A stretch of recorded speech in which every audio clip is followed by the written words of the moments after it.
This podcast is brought to you by Gridiron Heroics Media. Check the mic and make sure it sound right, boys.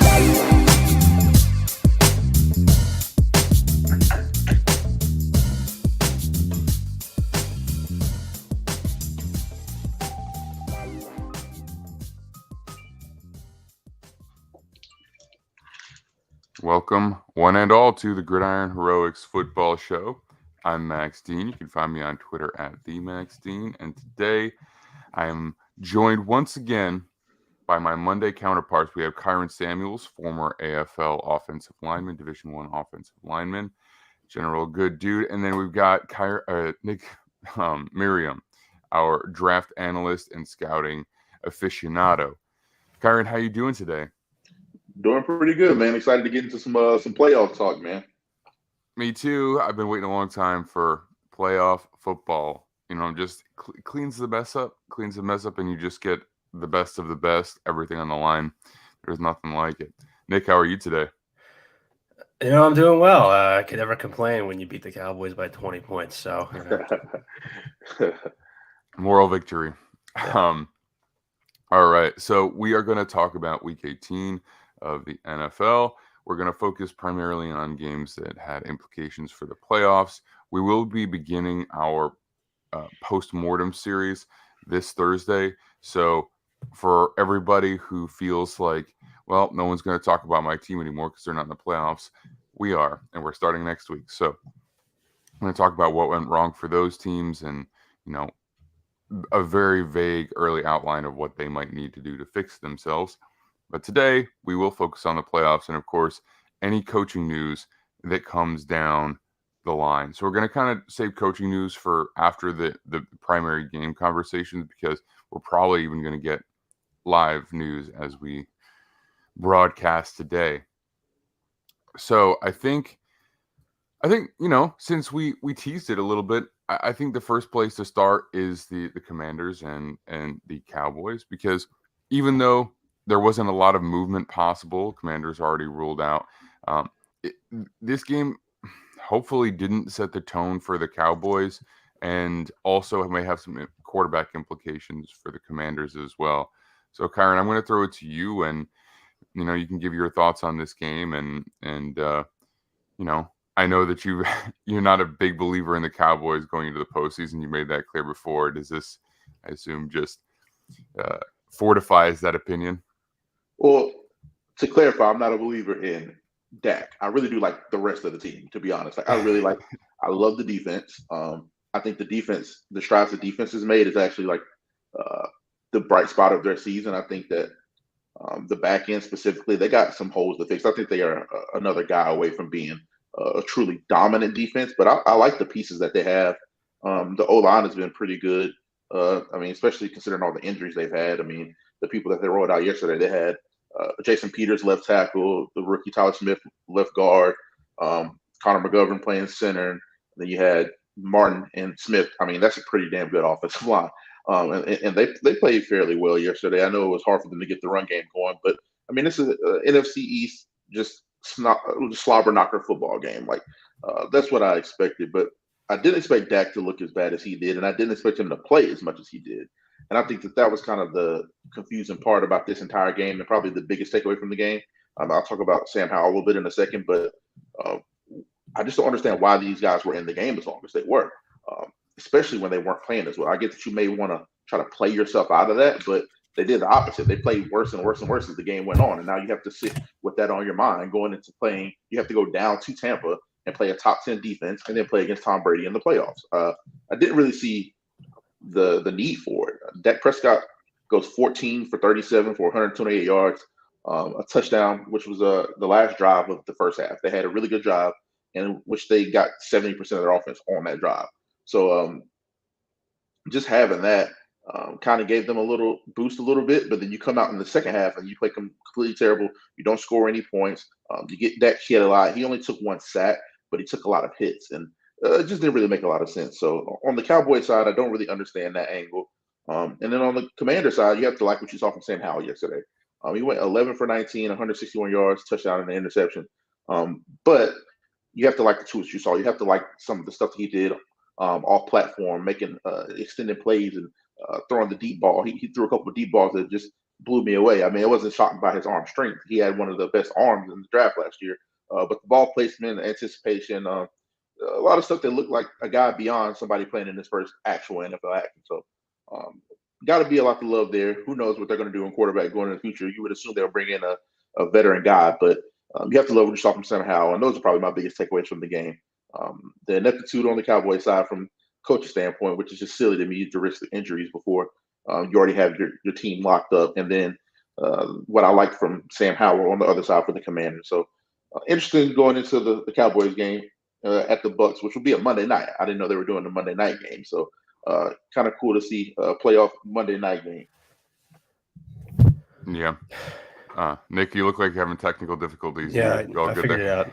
Yeah, it's just a little. It was I don't know. The audio went out for a little bit, but yeah, I haven't really heard the beginning of that, but I agree. This was kind of like a physical, kind of gross, close game from the NFC East that you come to expect. Dallas, it's concerning for me just because this line moved like 12.5 points because Washington played backups basically on the offensive line of defense. And they got a bunch of young players who hadn't played, like Chris Paul, by the way, who's a 6th rounder, who's like this toolsy young prospect. And he played really well at left guard, had a couple like penalties, rookie mistakes. But same can be said for Sam Howell, the quarterback position, made some rookie mistakes in his first start, but showed some really nice things too. I think it was all around for Washington, like some nice developmental game, get to see some of these young guys play.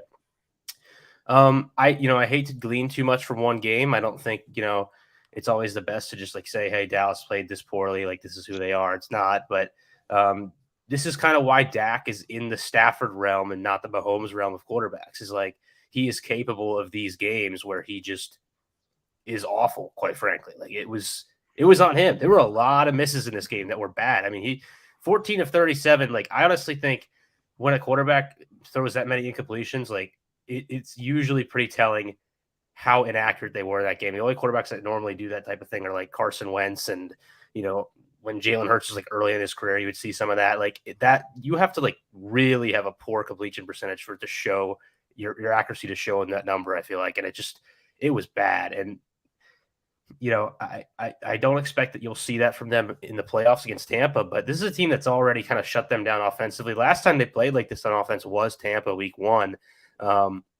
So it's kind of go time for them, and they get an extra day here to prep. They're kind of lucky it's on Monday night, but this type of effort against Tampa next week, and they will lose similarly. They will not be in that game, and it's just it's interesting to me. I've always said that kind of the difference between Washington and Dallas is like Washington has Rivera. He's a disciplinarian. They show up, they play well, but they don't have the coordinators, and they miss a lot of things schematically, and they get out coached on the field a lot.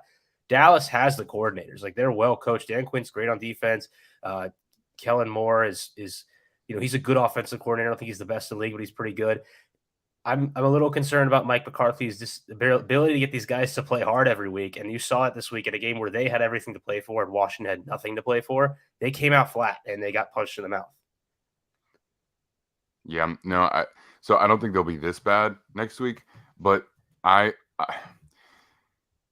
not really in on Mike McCarthy as a head coach for a couple of reasons. I mean, the effort. I also have the feeling that you set the tone for your team. So if you have a team that looks like they showed up expecting to win and like didn't focus that hard that week, then that is directly a reflection of the coach. Because like, yeah, you might have an individual player who maybe didn't get with the program, but when it's like across the board, when the punter himself is muffing a punt early in the game, and then your punt returner is muffing a punt like a little while later, it's like this is systematic. I think the only player who even had like a actual decent game for them was probably CeeDee Lamb, who I love CeeDee Lamb. I think he's great, but I mean, like he's not going to rely on him to just carry you through the playoffs. He's not that kind of player. When they showed up in that Green Bay game and he was dressed like Vince Lombardi, that told me everything I needed to know, because the Packers were doing very poorly at that time, and the Cowboys were playing pretty well at that time. And he showed up thinking that this was going to be, or however you want to say it, like he's walking into the meeting and taking command. You know what I mean? I don't know I don't know what euphemisms I want to use Look, there. this So is like I'll leave it at that. But I just don't like it. I just don't like how they walk into important games, when they perceive the opponent to be inferior. this is the Cowboys way of doing things though, and honestly, like there's like payoffs to like being confident and like overplaying your hands sometimes. Like look at the 88 thing. Like most teams retire a number because they're like, oh, Joe Theismann's number 7. The next player, if somebody wears number 7 and they're not as good, it's a big disappointment. And the Cowboys are like, Michael Irvin's 88. Everyone's gonna wear 88 now, and every receiver that's worn 88 has been awesome, and it's just this amazing marketing thing that they've done. It's crazy, but then you sometimes have things like that where it's just like you look like a fool. Like it's just that's kind of the game they play, and they played their hand a little bit in this game. And I think the issue is we're getting to a point in this league where I think every team outside of like 4 or 5 is no disciplinary issues. Like teams, for the most part, like can separate themselves from all the noise. I mean, look at Washington. Like again, I think there's all the excuses in the world for this team to have problems internally in the locker room, and somehow, some way, they don't. In terms of just getting those kids to show up to play, and it's tough because I think there's a lot of pressure on the Cowboys to win the Super Bowl every single year, and not only is there pressure to do that, there's the expectation to, and when you come out and you play a performance like this, it dims, I think, that locker room's ability to see like making those expectations come true. Yeah, man. Especially for Dak. I mean, he had his worst completion percentage in his history yesterday. So you don't want that to be the performance going into the playoffs, man. And then another thing, just football wise, like they can't lose the time of possession battle to Tom Brady like they did yesterday. The Commanders had the ball for 36 minutes, man. Like you can't give Brady, and that's what Tom Brady wants to do anyway. That's what Brady offenses historical. They give you 3-4 yard plays. They keep the chains moving. They keep the ball. They score in the red zone, and that's what scares me about the Cowboys, because I think Dak, like we said, he has the ability to have a 27 to 31 type of game for 300 yards and 3 touchdowns. But he also has the ability to give you a game like this, and more consistently, I think he'll give you a 27 to 37, 300 yards and then 2 interceptions or something like that. Which kills the momentum and kills the game, especially against a time of possession, efficient red zone team like the Buccaneers or Tom Brady-led Buccaneers, especially when it matters, man. You can't have those critical mistakes that he tends to make in the biggest moments, especially when you have limited possessions. I mean, I agree the mistakes are big. I think that when he's playing like that, they have a chance to beat most teams, but just kind of eventually when you're like turning the ball over, it comes down to like who else on your team is playing well. But I just want to pivot really quickly because you did bring up the time possession thing, and Washington is the number 1 time possession team in the NFL. I was very disappointed in the play calling yesterday. Sam Howell's a guy that very excited to see this week. Did not think he should have fallen to the 5th round. He's a guy that's going to be in their plans here for next year, potentially in a quarterback battle. I don't think he played, like an elite quarterback yesterday, but in terms of first start, in terms of the defense they were going up against, in terms of what they asked him to do, I thought he did a really good job. He made a couple of mistakes with his footwork. He threw that one pick in the end zone that was just a bad decision. But ultimately, on display, you saw his mobility, you saw his arm, you saw his accuracy. And I think people underscored the accuracy thing this year because he's a 5th round pick. He must not be accurate. But really, the problem with him coming out was just he played in North Carolina system that just does not prepare you for the NFL. And so he needed a year to sit to kind of figure out what was going on here. And they didn't really complicate it for him that much. But in terms of decision making, where to put the ball, he did a very good job yesterday. And I'm cautiously optimistic about how he played it and going forward, what it means to them. But I was very, very frustrated watching this team come out from about the 2nd quarter to the 3rd quarter with a lead when Howell had thrown a couple of accurate balls downfield already. And they were just like, we're going to run and we're going to run and we're going to run and we're going to run. And it's just like, it's 3rd and 5. Like they know you're running the ball. It's 2nd and 10. They know you're tight and you've just run the ball. And at one point they ran the ball on 2nd and 8 and longer on 8 of the last 9 times.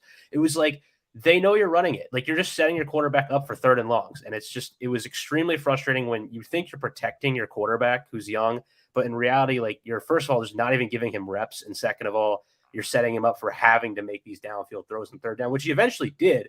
which is the crazy part. But that just frustrated me, and it's annoying, and that's why they have questions at offensive coordinator here.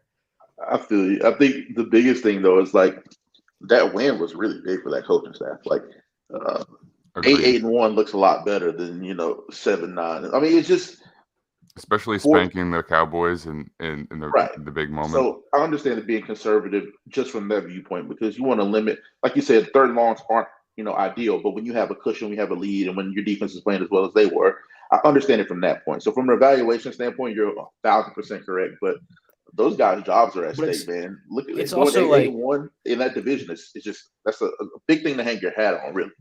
Dallas's one touchdown drive was the best drive in the game by any offense. You can't replicate that. So if you're going to sit on your you have to have one bad defensive drive, and all of a sudden, they're supposed to win the game because it's tied. That's the problem I have, and it's just at some point you had to trust the kid to put the ball downfield, and they did, and he made the throw. But I just I know they're trying to win the game, but even if you throw it downfield and he throws a pick, it's no worse than a punt.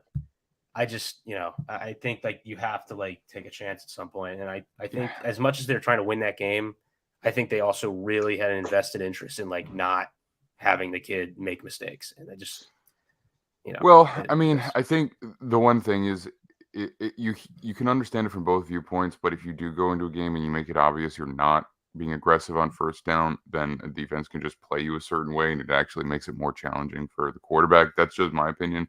But I mean, every situation is different. The last thing I'll say is, so there are certain players when you could see them in a generic uniform, no name on the back, and just the way they play. And Sam Howell is already that. I would know exactly who he is. He has such a unique base. He has one of the widest bases I've ever seen from a quarterback. His legs are always just so spread. And when he takes off running, he looks like a hockey player taking off. You know what I mean? With that foot way out, kind of perpendicular to where he's actually going. You know what I mean? I won't go on and on about how he played because I think we've already talked about it, but that's just something that I noticed in the preseason, and he's still playing like that. So as it turns out, his mobility functionally might not be too different from Malik Willis's, and that's concerning to me, I think, because I thought Willis would blow people away with his mobility NFL level, and I don't know. I just don't think he's decisive enough. I think it's probably a pretty tough situation for him, but we'll talk about Willis in a little while or at least later because it's a big important talking point. But I think we should move on to another game here because we're almost 20 minutes in. And we got some stuff to talk about. So I think let's briefly talk about the Eagles-Giants. I don't think there's a ton to dig into here just because the game itself didn't have major implications. It did allow the Eagles to lock up the number 1 seed, but the Giants were kind of comfortable knowing that they weren't going anywhere, either north or south as far as standings go. So, Kyron, did you have any specific takeaways from this other than that they looked a lot better with Jalen Hurts back under center? Not necessarily. I did have a little bit of concern about the offensive line yesterday for the Eagles. I mean, the Giants front is really, really good. I mean, they're one of the best in the NFL. Super, super underrated. But Jalen Hurts got sacked 3 times in 35 dropbacks. Not really ideal and not what we're used to seeing from those guys. And, Lane Johnson's coming back when they get in the playoffs. I mean, it wasn't the full lineup there, but that was a little bit concerning for me. And that's pretty much it from the Eagles side. I mean, the defense did what the defense does. They did look a lot better, more efficient, just controlling the game, moving the ball with Jalen Hurts. But I like what I saw from Davis Webb from the Giants. I mean, he played against a tough defense. He had a pretty solid game, man.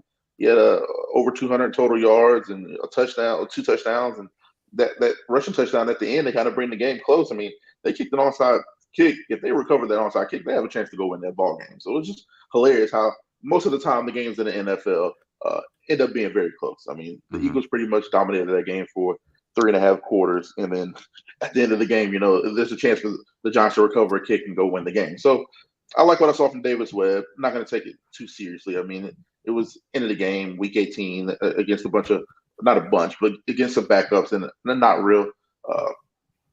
a really highly contested game at that point. But stats are stats, opportunities are opportunities, and he made the most of his opportunity. So congrats to him, and that's pretty much all I have from that.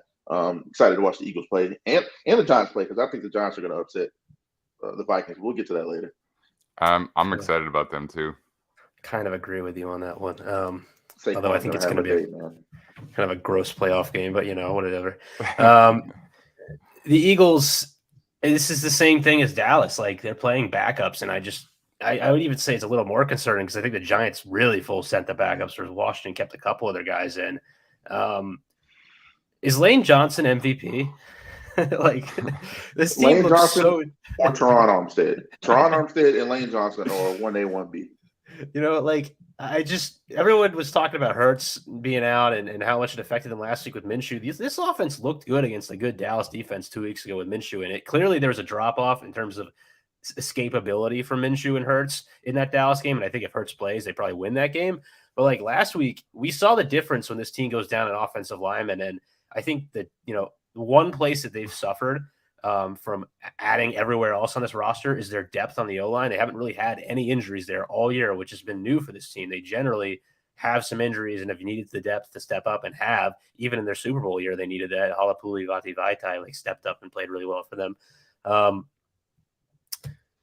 This team looks way different without Lane Johnson. And, normally that right tackle is the big part of your run game. And this is a run first offense. Like in today's league, run first means you're running it like just a little over 40% of the time. But like this is a team that goes through that read option, through those outside zone plays. And, they were 4 yards a carry on 34 carries, which is good. But for them, it's honestly not as good as normal. And I think I'm not like concerned. Like I think they're going to be fine. I think they're going to win a playoff game and at least get to host the NFC Championship. But they definitely need Lane Johnson back healthy, and it's a good thing they get an extra week here for him to rest. Yeah. Well, I mean, I'm a little nervous about him just because it's a core injury, right? Like an abdominal injury, I believe. So you hope he's back healthy, but I think that's one of those injuries where you never know. And we're probably not, we're almost certainly not getting 100% of Lane Johnson. And, you just don't know what percentage it's going to be. He's a great player, but that is something I'm a little apprehensive about. But the Giants, this Giants team with Davis Webb got 8 receptions and 69 yards out of Lawrence Cager. You know what I mean? I love what they can do in terms of just getting production out of these guys that you don't expect and working with what they have. Gary Brightwell, 60 yards rushing. Dable Coach of the Year, man. Man. How can you argue with it at this point? I don't think there's any conversation. It's frightening. I had a lot of people, I posted my top 5 on, Twitter the other day. A lot of people were vouching for Kyle Shanahan and Doug Peterson. I'm like, they had good years, but they didn't do what Dable did with that roster in that division. Come on, man. It shouldn't even be a question. You can respect other guys and hold them in their proper regard. Mike Tomlin deserves a ton of credit for going 9-8 with that roster. Mm-hmm. Pete Carroll deserves a lot of credit for going 9-8, taking that team to the playoffs. But nobody did what Dable did with that roster in the tougher situation. The fact he was able to do, come on, man. Daniel Jones is a starting quarterback. He literally loses his entire wide receiver room for most of the year. Sterling Shepard goes down. Kenny Golladay, for whatever reason he's injured. They have their asides. He's gone. You caught a touchdown yesterday. You trade Kadarius Toney. Your second round draft pick Wan'Dale Robinson goes down. He literally loses 4 or 5 wide receivers out of that room, and they still find a way to go 9-7-1. And have Saquon was 4th in rushing, I believe, in the National Football League this year. Just an incredible yard around. So shout out to Dable and huge shout out to Wink Martindale, because he doesn't get enough credit for how good of a job he's done and how great that defense has been for those guys. So shout out to Dable and Wink. If there was like a Bros Award for NFL coaches, he would be my winner for that as well. So shout out to Wink. Yeah, go ahead, Nick. It's just I shout out for him for sticking to his guns despite having injuries at corner, and they just said we're going to blitz anyways. It's in that pressure anyway. If you have our identity and you stick to it, credit to you. That's what this league is. You have to have something to lean on, and they have had that. Thought it was a mistake to move on from him in Baltimore last year. He has such a resume as a defensive coordinator, and it's like the 1 year where the defense was disappointing, they lost everybody. They were the most injured team in the NFL. Like Yeah, it was crazy. I don't think it was right, but worked out for the Giants, and glad that he's there. All right, so next let's talk a little bit about we can do Jets Dolphins briefly. The Because game there's not sucked. Dolphins won. the game sucked. Dolphins won. That's it, man. No, I'm kidding. Go ahead. Nah, Garrett Wilson's good. And everybody needs quarterback help and offensive Jesus line Christ, help. man. Man, that So- was I mean that was a chore. That was a chore. But one thing I did like though, if I do have to mention something from this game that I really really enjoyed, was Mike McDaniel running the ball 32 times, which is like, come on, it took getting to your third string guy to do that, but he ran the ball 32 times, and the tight ends had 11 targets yesterday. Mike Gesicki had 4 catches, 46 yards. Durham Smythe had 3 catches, 39 yards.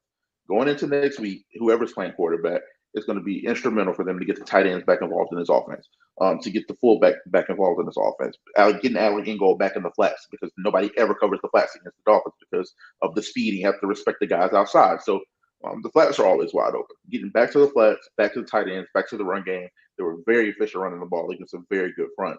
And for the most part, the Jets played their guys on the defensive line and on the defense. So it wasn't like you were just getting handed those yards. Jeff Wilson, 16 carries for 72 yards. Raheem Mostert, 11 carries for 71 yards. Not groundbreaking by any means, but if you watch the offense play, that is a groundbreaking day in that offense. So to have 2 guys go over 70 yards, if they can replicate that type of success on the ground going in next week, I like the Dolphins' chances. If Tua is able to play quarterback. If Tua is not playing, there's no chance. I don't believe they can be competitive if they create some turnovers and continue that efficiency on the ground. But if Tua is able to play, if he gets cleared and they can replicate that success on the ground, I really like their chances. So that would be my only takeaway. And the Jets have a good defense. Poor Saleh. He has some poor luck there, but I don't give him a pass. A lot of people are giving him a pass. I don't give him a pass because you look at what what Dable was able to do, even what Ron Rivera was able to do, what Mike Tomlin was able to do. They found a way to go above 500 or right at 500. And I think that the defense was good enough that it has to fall on the head coach at some point, though. Like they could have won a game, won an extra game. You don't go on a 6-game losing streak at the end of the year. And that's what happened. I think you got to hold him accountable a little bit, even if it isn't all his fault. But we've seen other head coaches in similar situations find a way to win games, find a way to get the 8-1, 8 or 9-8. You found a way to get there. So he deserves a little bit of the blame. But like I said, the defense is really good. They got a very good supporting cast for a potential quarterback to come in, especially if the offensive line can stay healthy next year. And that's pretty much all I have to take away from this game on both sides.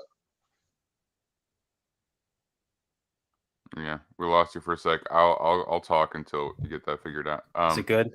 Yeah, there you go. All right, there we go. Sorry, I didn't know if it was muted or not. I hit some button. But I think the one thing with Saleh is just that team's star players are so young that it's when you don't have a quarterback, I think it does affect the way they will show up week in and week out. And I just think that's tough for a head coach to kind of work beyond. Because, I mean, Washington's young. The Giants are less young, but they have some youth as well. Steelers' offense is incredibly young. Yeah, the Steelers' offense is incredibly young, but I don't know. I think it's unfair to compare anyone to Tomlin really at this point. Like, I think he honestly, in terms of just like getting guys up to play, is probably close to the best to ever do it at this point. Like, it's just unbelievable how he gets these guys to show up every year. But it's just, it's when we see the inside the locker room, Garrett Wilson, Elijah Moore, like are frustrated with the quarterback position, not necessarily like all about Zach Wilson, but just like it's hard when you don't have the guy. And I've seen this in Washington. Like it can be really difficult when you have the talent on the roster and you are not guaranteed to win any game just because your offense is incapable of stringing together drives when you don't have a guy who can just deliver the ball accurately to where the play design is. And that's just, I feel bad for I think a lot of coaches get kicked out of the league just because they never figure out the quarterback position. And that's just kind of the way it is. But I'm hoping Saleh doesn't end up being one of those guys, but it could very well be the case. the defense, which is his defense, showed up to play all year long, and you got to credit him for that. But yeah, they got to figure out something at the quarterback position. On the other side, like for Miami, it was just like you had to win this game. It doesn't matter how, it doesn't matter what they did. You just had to win this game, and now you cross your fingers and hope that Tua is ready, because I don't really think they stand much of a chance if he's not. But if he is, I think they have a really good shot, because we've seen them go up toe-to-toe in 2 different types of games against Buffalo. I think they've shown their ability to win in that cold weather as well. When you play close games in the NFL against the team, especially when you play multiple, you can tell yourselves like these close games are generally coin flips. Like, things can go either way. They set themselves up with something like that again with Tua, and you never know, they could easily find themselves on top. It's just I'm not certain that they have the explosive element with Skylar Thompson or Teddy Bridgewater at quarterback. So we'll see. I mean, luckily they're not playing on Saturday, so they don't have to like deal with a short turnaround here. But they very much.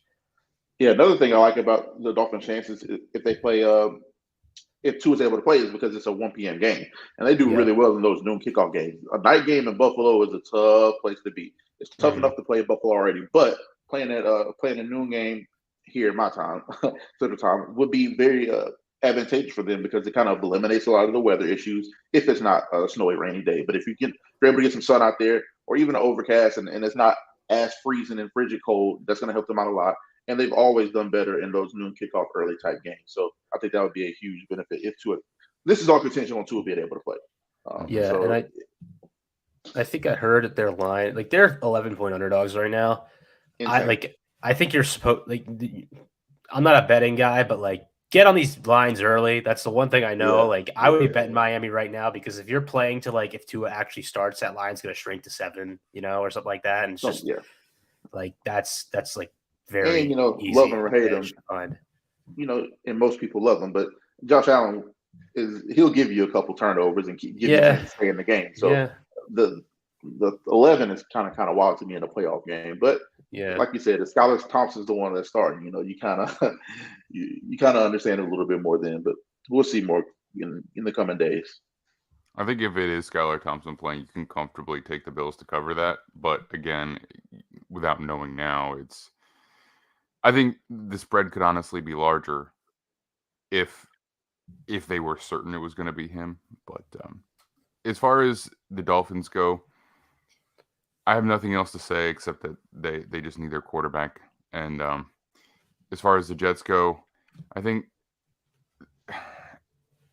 do I think that Daboll did a better job than Saleh? Yes, I do. But also, if they had if the Jets were able to have their star running back for the same number of games that the Giants had their star running back, I honestly believe that this season goes differently. I really do. I mean, when you have that threat out of the backfield, it just changes things for the quarterback. I mean, they were winning games with Zach Wilson because of Breece Hall. And I coming off the ACL, you never know, but because he's young, I have a tendency to think that he's still going to be very explosive, dynamic player next year. So you just got to hope that he's there for the full season. Elijah Vera-Tucker being gone, that also hurt too. But I think Breece Hall was the big one. And Nick, I think you did speak to it, that the team was just so young, especially offensively. I mean, their star running back, rookie, star lineman, second-year player, star receiver, rookie. You know what I mean? And they set the tone for the entire offense. And if they are riding the emotional roller coaster of being in the NFL for the first time, then everybody else is too, even the vets, just kind of as a result of that. So the other thing is, if Mike White didn't get knocked out of the Bills game, that's something that could have changed their season too, because he was clearly still hurt when he came back to play the Seahawks. And it's tough. I think it is tough. I don't want to give him a pass, but I'm definitely not trying to kick him out of town. Oh, hell no! If that's where you kind of felt like I was, hell no. He's the guy. No. For sure. But I just see a lot of people. I saw, and then I'm talking. I have friends that are on beats everywhere, and we were discussing stuff, and a lot of people were saying that Saleh should be given a pass, and I'm like, you can't give him a pass after you see what other guys. Even look at what John Harbaugh did this year. I mean, he loses Lamar Jackson for nearly half the season, loses his top 2 running backs at points of the season, loses his top 2 or 3 receivers, and they still find a way to win 10 games. I mean, you can't. Everybody, especially, I mean, even look at the Dolphins. They played 6 games without Tua, and they still find a way to go 9-8. I mean, it's just there's too many examples of teams finding a way, even if it isn't all on the solid, because it's not. There's too many examples of teams finding a way to just kind of give them a pass, and that's the only thing I was referring to. But he's going to be there for a long time. He's going to be there for a while because he deserves it. I tend to agree. We'll talk more about the Jets when we do our postmortem next week, because they're an interesting team to me, and Nick, we've already kind of commented on why. All in on Lamar. That's what their needs are so specific that they really kind of have the opportunity to go hard at whichever guy that they think might be available, whether it's draft, trade, or free agency. But all right, let's move on to the Seahawks. Update from Noah. Oh yeah, we do. So, not shockingly, former Cardinals GM Steve Keim, not to be retained as general manager. He's been with the Cardinals since the late 90s, so they're not like kicking him out. They're just basically demoting him, and probably a good thing for them, because I think you can talk about Cliff, but also Cliff was not given a good roster to work with there, and so the first Black Monday in quotes release of the year is GM, and again, Steve Keim. I remember listening to him on a podcast. It was Thomas Dimitrov's podcast, like the GM Journey, where he basically goes around and talks to every GM in the NFL. And Steve Keim, there was a lot of honesty there, which I respected. Where when he talked about it, he was the one who there's a question that was always asked, something along the lines of like, what would you say is your biggest weakness, or like what is, oh, I remember what it is. It's, what question did you not want me to ask, or were you afraid that I was going to ask coming into this? And his answer was, are you a good dad? Because he felt guilty about the amount of time that he spends away. And it's like, I appreciate that honesty. And you could really hear it in his voice that he was being serious about it. And I think I hope that his life is in a better place, because that's a tough place to be as a dad, like, to feel like you're not there for your kids, even though like you're making effort elsewhere. It's hard. So I think this might be a good thing for him, to be perfectly honest. It might give him some more time at home, take some of the pressure off, and he's had other things go on. So I think probably those are symptomatic of being torn between two places. And I know I'm reading a lot into one answer, but it was a pretty definitive and emotional answer. And so I just wanted to comment on that about him before we talk about the implications for the actual franchise itself. I didn't know anything about that, so that's interesting to hear. It kind of adds a little bit of context to what's maybe been going on. But getting back to the Cardinals themselves, I don't want to get into like a back and forth about it, but I kind of disagree. I think the roster is decent, man. Like, I think they have some real holes on the offensive line. They need to fix the offensive line. But as far as going out to get weapons for the quarterback, I mean, they've tried a lot to go get weapons for their quarterback. Even in season, you make acquisitions to go get a Robbie Anderson. I mean, he hasn't been the greatest lately, but he's a proven veteran with a lot of speed. They're trying to stretch the field. I think they've had some really, really poor injury luck, especially with the quarterback situation, especially even before he went out with ACL. Kyler Murray missed a couple games just because he's banged up a lot, partly due to how bad the offensive line is. But you had the DeAndre Hopkins situation with his injury last year, going into the playoffs. They've just had some really poor injury luck. And they've been look at their losses. They were in almost every game they lose. I mean, they lost a 1-point game to the Chargers. They lost a game at the very end to the Broncos. They lost a game at the very end to the Cardinals. To the Buccaneers. The very end to the Falcons. I mean, they had another very close loss against the Vikings earlier in the year. 3-point loss to the Eagles. I mean, they're right there. They're so close to being a solid team. It's just, especially, I don't know if you guys have watched the Hard Knocks, but watching that Hard Knocks, man, like, and I'm not a big fan of this dude at all, but I have a different kind of respect for Cliff Kingsbury. Like, that dude he's doing his best, man. He's waking up at 3 a.m. every day.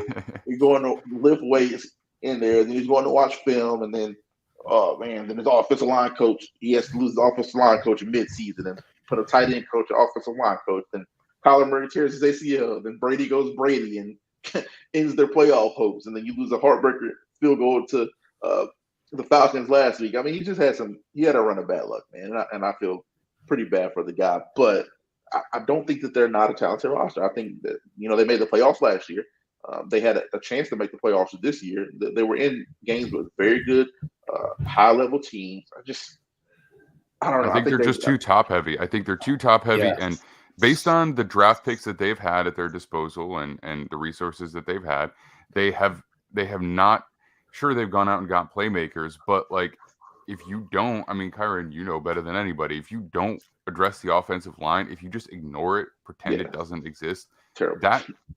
You're setting yourself up for failure. I don't care how mobile your quarterback is. And the defense, I mean, they've spent all their high picks on like linebacker hybrids since Keim has been there. They have not drafted a defensive lineman in years or an offensive lineman since like 2013, if I remember right. So it's ignoring the trenches the way that they have. I think that it's a major issue. I think. Oh yeah, for sure. If you have a loaded roster, you can maybe get away with spending a pick on a player like that. But I think that's the real issue. Is that it's not that they don't have anybody. It's that the utilization of resources has been. I don't know if flippant is the right word, but I still don't understand what they're doing. Isaiah Simmons, man. Like he's been uber productive this year. Slot corner, I guess. I don't know. But I mean, slot corner with 99 tackles, 4 sacks, 2 forced fumbles, a fumble recovery, 2 interceptions, a touchdown, 7 pass breakups. I mean, it's just like they're using him a little bit of everywhere, but it's at a detriment to him, in my opinion. Like he can't get comfortable anywhere. And they're mad that he blows the coverage every now and then. Well, you got him. I mean, it's just I don't understand what they're doing there. But if you really dive into him, like he's been productive this year. But yeah, I think the moving around's been hard for him because there's, it's kind of like Devin White a little bit, where it's like I think maybe he's been a little more consistent, but he's not as big of a explosive play guy as Devin White. But like you see the big plays, and there's also like some big mistakes on defense too from him, where it's not necessarily missed tackles, but just like missed assignments. And they send him on like blitzes a lot, and then they use him as like one of those fake blitzers, and then it's there's a lot going on there, and they clearly have not figured out exactly what they want him to be, other than just like this Swiss Army knife that does everything, which is he's right now he's not dominant enough to be all of those spots to be moved around and for it to be a true weapon. Like it doesn't truly neutralize anyone. You know what I mean? He's a chess piece that like when you're playing aggressively, he can help, but he's just not quite good enough at all those spots that changes the nature of your defense. And I think that's he is still a good player, but I just for what he was in the draft, like I think it's leaving a little bit to be desired. And I think that's the one thing that they've struggled with. And I thought that would maybe be the one pick where it would be different, but they've gone for a lot of lower positional value selections. And I think when you do that, these guys have to just be like clear hits, like a Tyler Linderbaum or a Quentin Nelson, where it's like, or Micah Parsons, where it's like very clear that guy's at least going to impact you in some way, distinctly, immediately. And they kind of reached. I liked Zaven Collins a lot. It was kind of a reach. Like Isaiah Simmons, I think probably was a good value pick at the time. It's just he didn't have a distinct thing where you're like, this is what he's going to be really good at in the NFL, and that's the problem. I don't know. They just. Again, you're right. They're top heavy. They haven't built up depth anywhere other than receivers. And, their quarterback's good enough that it keeps them in games. I think that's why they play all these close games. But, Cliff is a fine coach. I think he's not good enough to really elevate them with just, quarterback and weapons, which I think they were hoping for. And then, secondary is a problem. D-line's a problem. O-line's a problem. They just, when you're missing starters and you don't have like the necessary depth even to just like be a team that stays afloat with injuries, it's tough to be a team that even contends for the playoffs year in and year out. And I know they were there last year, but they were pretty healthy all year last year until the end, and that's why they kind of fell off. And it's tough. They also got the high end of Kyler Murray's play. I still think he could play better than he has, and I think that's the the draw for a coach here is the fact that Kyler Murray is the talent he is, but also next year's tough because he's probably at least going to miss the first month, maybe 6 games, maybe more. I don't know. That's another reason it doesn't make sense to move off from Cliff right now anyway. But I think we got to move on to some of these other actual playoff games because we'll talk about the Cardinals on Thursday. They'll be one of the teams that we comment on. Shout out to old man Watt though. I went 12.5 sacks, man. Finished the top 8 in sacks. He gets 6 in the last 4 games. Hell of a year for him. Underrated. Like finishing top 8 in sacks is pretty incredible for him. So shout out to him. Great career to JJ Watt. Great player. To ode to him at some point. But yeah, man, he was the first great defensive player that not the first because Revis was there, but when I really started watching, but the first great defensive lineman that I got to see play. Okay, so let's talk about the Seahawks and the Rams a little bit. So game with clear playoff implications. Rams, they're just there to play spoiler. They don't care whether they, they're not working on a draft pick or anything like that. Sean McVay didn't exactly shut the door on moving on to broadcasting when he was asked about it. It was about as not much of a non-answer as you can possibly give in a press conference. So we'll see what happens with them. They fought hard. They took this game to overtime. I think with Baker there, it's actually been better just because first of all, he's not injured. And second of all, it's forced them to not rely on a single player so heavily. But the Seahawks made it. They had a good year. They kind of fell a little bit, stumbled, I guess you could say. And then in the biggest couple of games of the season, last week and this week, they close it out with a win. So they make it to the playoffs. And I don't think they're a great roster, but I think that they have the playmakers that they can probably, have a shot against anybody. And we'll see. Kyrie, did you have specific thoughts on this game? So we're just talking about the game itself. Primarily, yeah. The biggest thing that stuck out for me was how great Jalen Ramsey played. I haven't seen him play a game that good for 4 quarters in maybe a year and a half, maybe early 2021. He was absolutely incredible yesterday. And I want to talk about him later in a second, but for the Seahawks, you don't love what you saw from the offense. I think you like that they finished the game strong. You like that Kenneth Walker had some really, really imposing runs later in the 4th quarter and in overtime to help seal that game. You like that they found a way to win, but you're ready to go up against, the best defense. Well, statistically, they're the 2nd-ranked defense right now behind the Eagles, but in my opinion, the best, most complete defense in football in the San Francisco 49ers. I just don't really see a path for them to win that game, especially coming off this performance. I think that when you don't play your best football, it sticks with you. And the fact that you have another opportunity to rectify it is a little bit encouraging, but those guys in that locker room know they have to play to their peak ability to beat this team that they're going to be going up against. They know there's going to be a tough environment. You're going to San Francisco to play that game. It's just, I think deep down, those guys know they're going to play their butts off. They're going to play hard. Those coaches are going to coach. They're going to have a great game plan. But I think deep down, they know they just aren't good enough. And I think, especially when you have a performance like that, this is my worry with the Cowboys as well. Coming off a performance like that, where you just squeak by, you found just enough against a team that isn't very good. I think that they know deep down that that's not good enough to beat a 49ers team.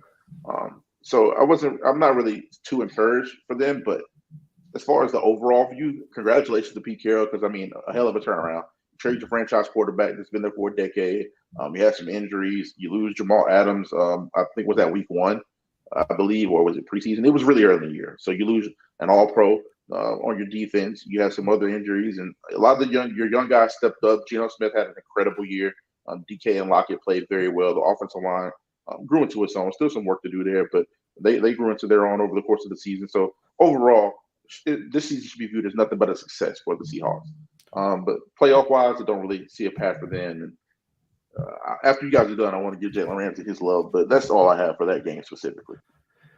Yeah, I think I won't give the Seahawks a pass. I wasn't really going to give them much of a chance, even if they came out here and lit up the Rams for like 45 points. But I will say, like, this Rams defense does have some talent, and they haven't been playing terribly over these past few weeks. I just, the Rams kind of equalized a little bit at the end of the year. I know they're 5-12, but I think they're probably like a better team, and that record shows with Baker Mayfield as their quarterback. But especially, it might be a little weird with McVay on his way out. I don't know how they've been as a coaching staff, but I will say, like, Seattle had 400 yards of offense, which is, a good output day. They just didn't score touchdowns in the red zone, and they turned the ball over a little bit. And it's just like, that is a rough day, but ultimately, like, it's the type of thing where, 3 or 4 plays here, like, make the difference between you scoring 19 points in the 30s. Now, that being said, the 49ers are going to make it even more difficult for you to replicate and then take advantage of those plays. So I don't know. It's going to be very much about game play calling in those in the red areas for them. And then, this is a game against San Francisco where I think you have to hit the high margins of your offensive play because your defense has obviously struggled. The Niners are going to get some big plays at some point. That's just how they work on offense. They're going to scheme up something to George Kittle or their big run to McCaffrey. You're at some point going to have to convert a 4th and 10 and score a touchdown in that game to, like, have a chance to win. Yeah, I don't know. I mean, I think you look at it on paper and you think that there's just no way against the 49ers, especially at home. And I think, it's fair, but the Seahawks team has enough skill players that they will be able to score points, I think. And a little bit goes a long way. Defensively is really where I'm more concerned for them, honestly. I think they have to blitz a lot to get pressure, and that is dangerous against the 49ers because they have so many guys who can destroy you with yak. I mean, Debo, Ayuk, Kittle, McCaffrey, any one of those guys can get the ball in their hands and take it for 40 yards plus. So if you're blitzing, you're leaving somewhere open for one of those guys to take advantage of you. So, I mean, I don't think that they won't score points. I mean, I think that they can break 20 points, honestly, even against a very good defense. But defensively, I don't think they can hold up. But that's kind of a conversation for a little bit later. But again, it only takes a couple of plays to change that and keep it closer. Take a fumble here or an interception there. That you never know. That's why it's any given Sunday. But I think that's all I got on these guys. I thought Geno Smith, he used his mobility pretty well, and that's going to serve him in the playoffs as well, especially going up against a good defense. But little behind, little late against Jalen Ramsey in one, and then in the end zone on another. So it's like you don't want to see that, but that's something that he hasn't necessarily been struggling with all year. So I'll tend to believe in them for now. Again, I'm not going to pick them to win it, but all right, Jalen Ramsey, go for it. Yeah, I just wanted to, because people have been extremely unfair to this dude this year. He's given up some plays, but that's the position, man. Especially when you play one-on-one as much as he does, when you actively seek out the toughest challenges as much as he does.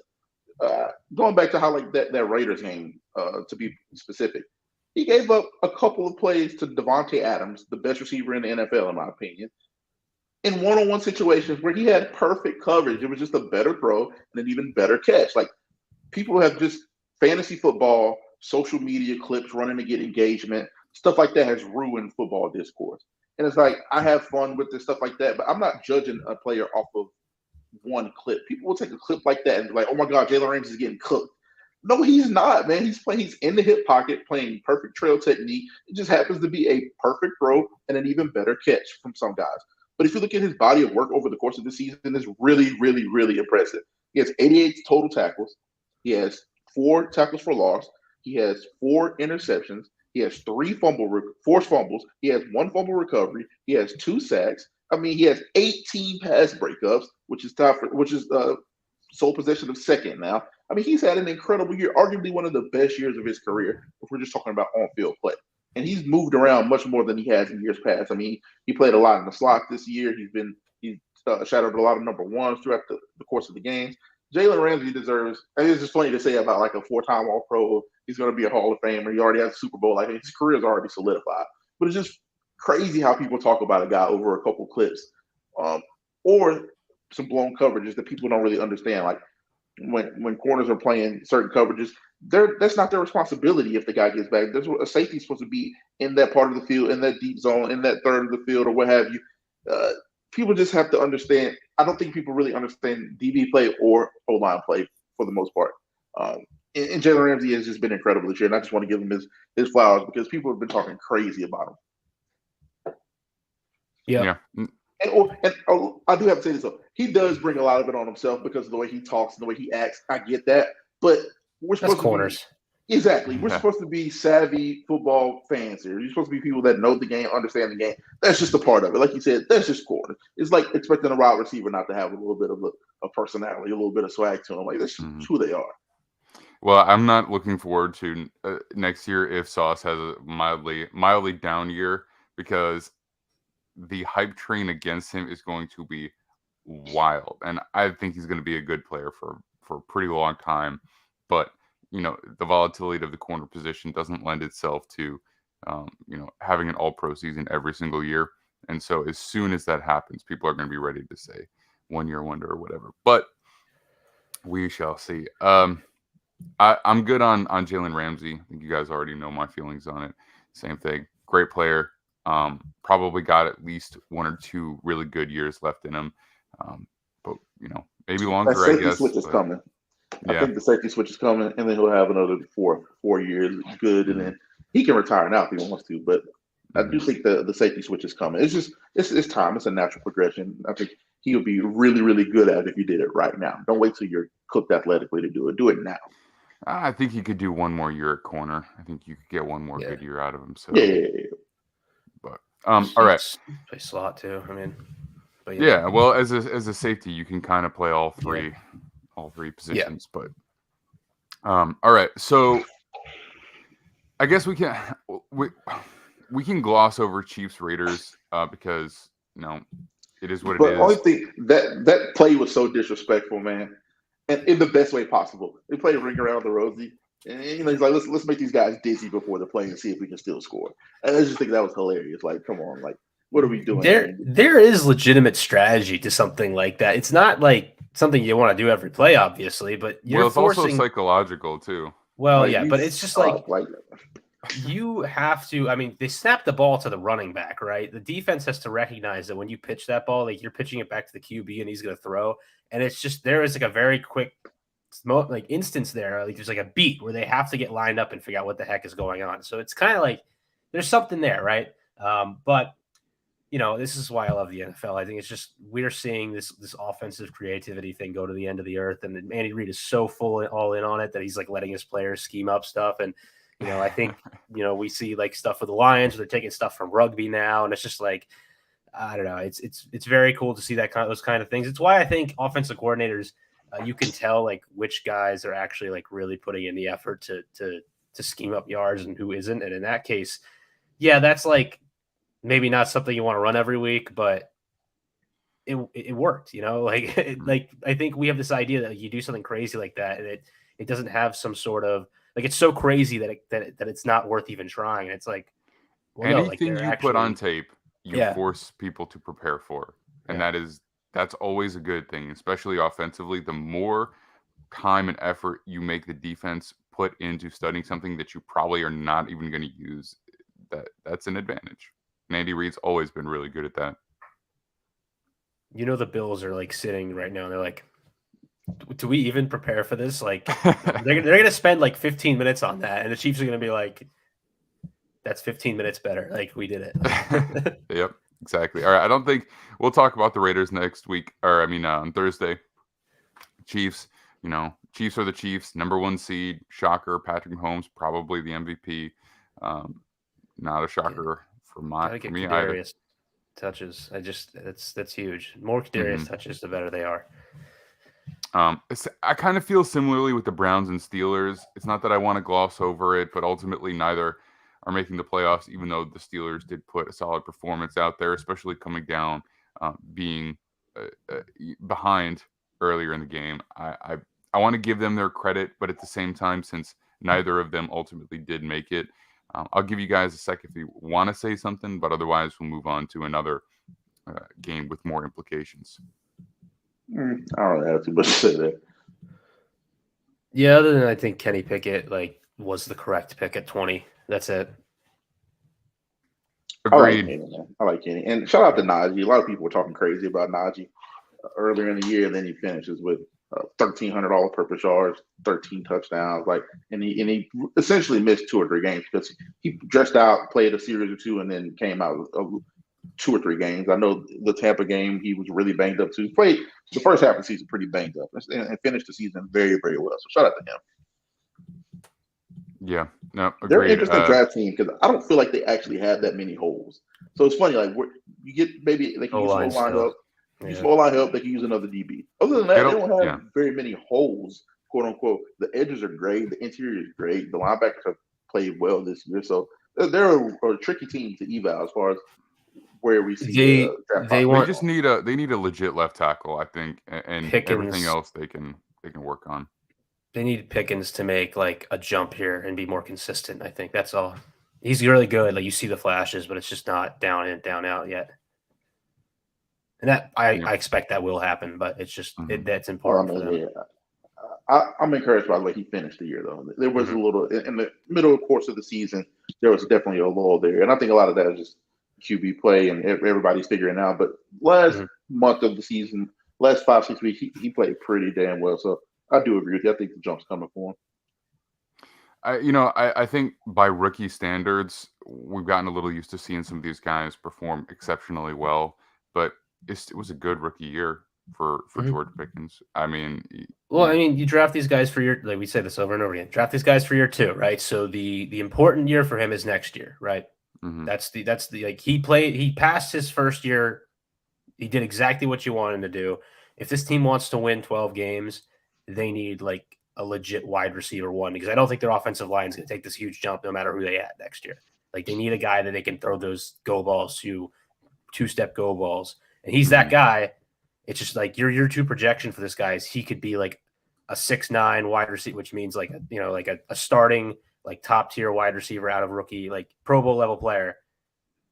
But he was definitely a guy that his trajectory was going to be low at the beginning and then grow a ton year 2. And I think he's shown those signs.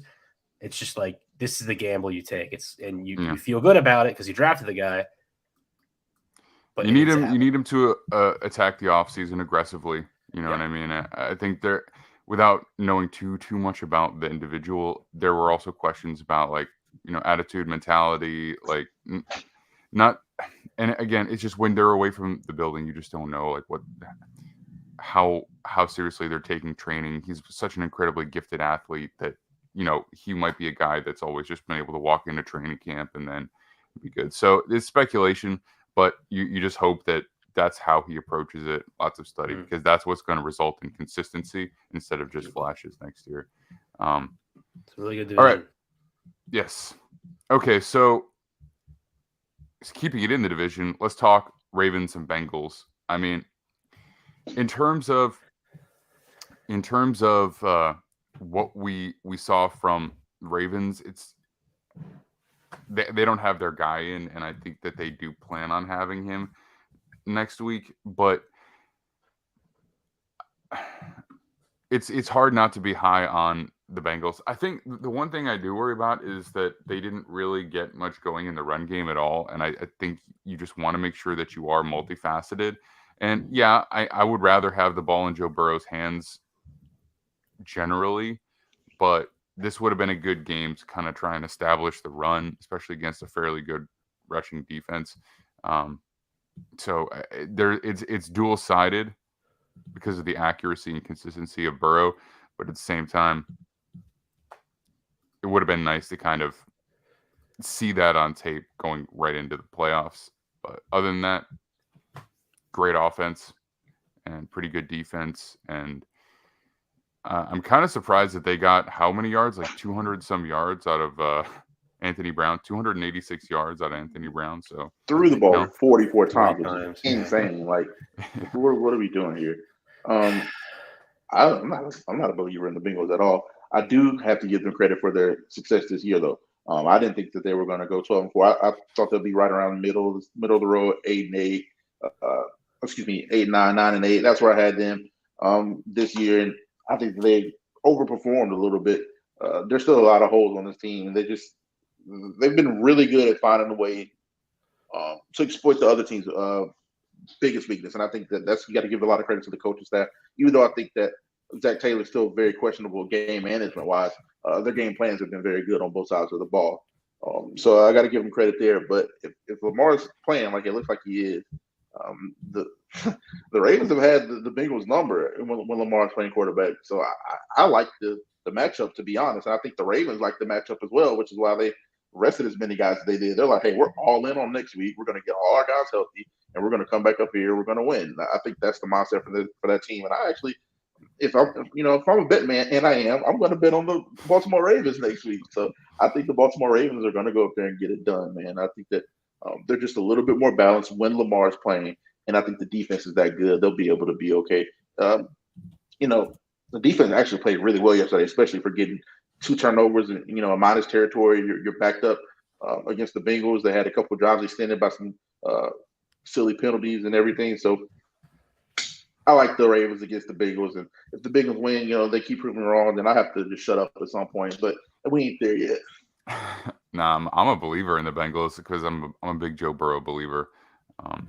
I was very impressed with what he's done over the past couple of years coming into this year, and I'm also impressed with how he changed the way that he plays throughout the season to suit the offense that he has. I think that it's going to be them over the Ravens, but only time will tell as far as that goes. Nick, you have thoughts on this game? Yeah, I'm a big Burrow guy. I had them winning 13 wins preseason, so I'm kind of all in on them. And I think they're going to be at a disadvantage because they're going to be the 3rd seed here and they get to go on the road. But so I don't know if they're going to win the AFC. I see a lot of people picking them to win the AFC. I don't know about that. This was not their best effort to finish off the season.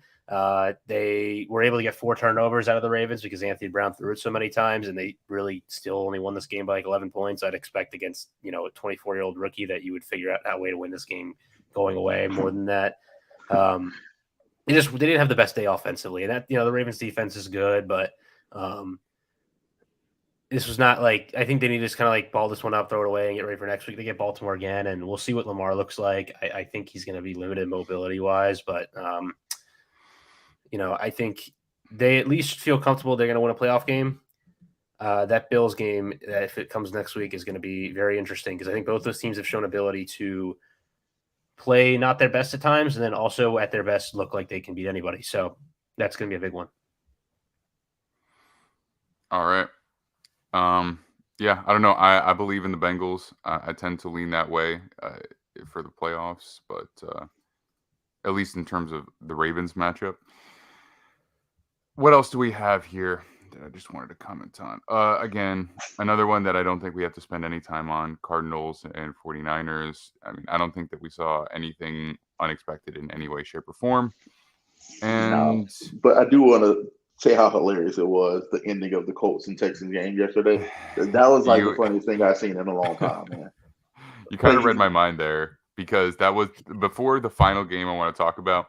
That for just one Bucks Falcons kind of feel the same way. Yeah, but yes, that's the last one I wanted to talk about before we move on to Sunday Night Football and then talk about some of these coaches here. But yeah, man, go for it. Texans Colts. That's one of the funniest things I've ever seen in my life. I mean, they go for it on 4th down and get it on a miraculous play, and then go for 2, lose the 1st round pick, and then they fire the guy at 3 a.m. West Coast time. I mean, that's sinister. Like, it's just hilarious. Like, everything that could possibly make that situation more funny happened, man. Like, Davis Mills. I mean, I think Davis Mills shows you what he is. I think that in some capacity you have to keep him there, though. Like, for what he's been able to do and produce for you, I think he has some value. Maybe somebody would be interested in him. I'm not 100% sure, but you have to keep that guy around. I mean, he's shown that he's a decent player. But other than that, I think the Texans have great bones to their team. Somebody's gonna, depending on I don't think it's really hurts them. Everybody's like talking about it, and I get it because it's funny, and you want to ensure that you get the guy that you want, and you had that with the number one pick. There was no reason for you to do this, but the Bears don't need a QB, and that kind of straps them here. Why would anybody trade all their assets for them to go up when they can just wait another pick or two? I don't think that Bryce and CJ. What's the draft order finalized? The Cardinals don't need. I know the Cardinals are number 3, so the Cardinals don't need a quarterback. They're not drafting a quarterback. The Colts are right there. They're 4th, so they're going to get either Bryce or CJ. Why would you trade up? Because I think Bryce is that much better than CJ. No. Okay, first of all, it's not that simple. All right, first of all, any team that wants a quarterback that's not picking in the top 5. I mean, look, let me just pull it up. What would you have to get? My thing is that, and I get all the scenarios, but I don't think either one of and I love Bryce. I think Bryce is one of my top 2 best college quarterbacks ever, just watching them play. I don't think either one of these guys are worth what the asking price would be to trade up and go get them, especially with the quarterbacks coming around next year. I mean, absolutely. There's no way I would bet the farm on Bryce or CJ. You can't guarantee that you're going to be there again next year, though. That's the thing. Like, it's just like you can kind of project, but it's just, I guess the Texans maybe, but it's just. You didn't gain anything from winning this game. It just was completely pointless. To be honest with you, like, it was hilarious. I thought it was funny too, and like as a Washington fan, like I was like rooting for them to do it because like now it's not going to happen because we moved backwards winning that stupid game against Dallas. But it's just that would have put you in range to trade up, and it's just. The Colts knew what was going on here, like, and they've known for months. Like Irsay, like clearly this was a plan the whole time, was to try and tank so they could get into quarterback position. Like he knows every time he's at a quarterback, it's the guy they've drafted high up, so that's what they're going for. Like the Texans, all they had to do was like play all your young players and just give Jeff Driscoll a game. Like just do that. Like just lose. You don't need to win a third game against Indianapolis. It doesn't matter. Like secure Bryce Young, and even if you don't really want Bryce Young. You can trade out of the number 1 pick and get a ton of picks for that pick. And you have decided that because you want to beat the Colts for no reason late in the season, that you're going to sacrifice all this effect. And I know from the player perspective, it's like you want to win, you want to develop your guys. And it's like, that makes sense. I get it. But from a business perspective, like, nobody cares about that where you're playing. Look at how much truly. Just look at how much did the Jets winning a stupid ass game against the Rams late in 2020 this year. They would have Trevor Lawrence if they didn't beat the Rams at the end of the year with whatever like they were 0 and whatever. Yeah, exactly. Exactly. Team to not pick number 1. Yes, and so that win cost them Trevor Lawrence, and instead they got Zach Wilson. And even if they didn't pick Zach Wilson, they might have picked Trey Lance. You know what I mean? So who the hell knows how that would have worked out? But point is, when you've got a guy that you're that confident in that has a certain level of development and you're not just going off traits, that does mean a lot. And so for the Texans, again, Kyron, I know you said something yesterday. I don't know if you want to repeat it on the air, but like that may have something to do with it. But what you've now done is you've opened up the Chicago Bears an opportunity to get a massive haul from somebody who wants to go get up. Anywhere, I believe, from the Jets to the Titans to the Panthers to the Falcons, and potentially even the Raiders, depending on how their free agency period goes. Any one of those guys could go up to 1 and get their guy. Even the Colts could if they wanted to. Yeah, so somebody's going to trade up for Levis, and it's going to be hilarious. Somebody's going to do it. Pretty good for you. Again, I'm just saying, like, you have put yourself in a position where no matter which guy you wanted, you may not get him because somebody will go up with Chicago. Chicago needs picks. They don't need Jalen Carter. Like that's great, but they need picks. They need a lot of players to come into that roster. I picked them to be the first overall pick in this coming draft because their roster has nobody. They just need guys everywhere. They need defensive linemen. They need offensive linemen. They need skill players. They've got a few secondary guys now, but like they just need guys all over. So whoever's willing to make that package happen, they should jump on it. And it's just put Houston in a position where now they have to hope that whoever that they wanted, unless they're really happy with both, whatever they wanted is not going to be available there. And so I don't know. And then it also puts pressure on anybody else because it does basically guarantee most likely that both quarterbacks will be gone 1-2. So if you do want one of those two guys, then you kind of have to go up and make that trade with Chicago. So. And realistically, like if you like Stroud, this isn't that bad. If you like Levis, like this isn't that. I'm not a Levis guy, so Not like bad at all. personally, like my thing is, I believe, and I think honestly, this is the consensus. Like if you tier the quarterbacks, it is Bryce Young 1, and then there's a gap, and then there's C.J. Stroud, and there's another gap, and there's everybody else. So I think Stroud is going to end up being a Pro Bowl quarterback, but I don't think it happens year 1. I think Bryce Young with support year 1 is a Pro Bowler, and so. I guess it doesn't really matter for Houston as much because they're not going to be they could be a playoff team just because I think Bryce Young will be that good. But if they are, they're going to be a wild card team, right? They're not going to be like, an 11-win team early, 9-win They team. can win the division. The division isn't crazy good. I mean, Yeah, they could division. I mean, look at Jacksonville. Well, I mean, but it's funny though, like the way you say that, like from the people that I've talked to and the actual personnel guys, you would think that Bryce would be consensus, but he's not, and I disagree with that. There's a ton of Levis love. It's not smoke and mirrors. It's not bull. It's not BS. It is legit. Like the people that I've talked to in these personnel rooms, the beats that I've talked to that have talked to these people. I believe it. I mean, it's too wide of it because then I have like a lot of friends, from just playing and being around the game that way. Now, like venturing in the media a little bit stuff, I have a lot more friends that like I said, are beat writers or working, some type of personnel. That can give me some information.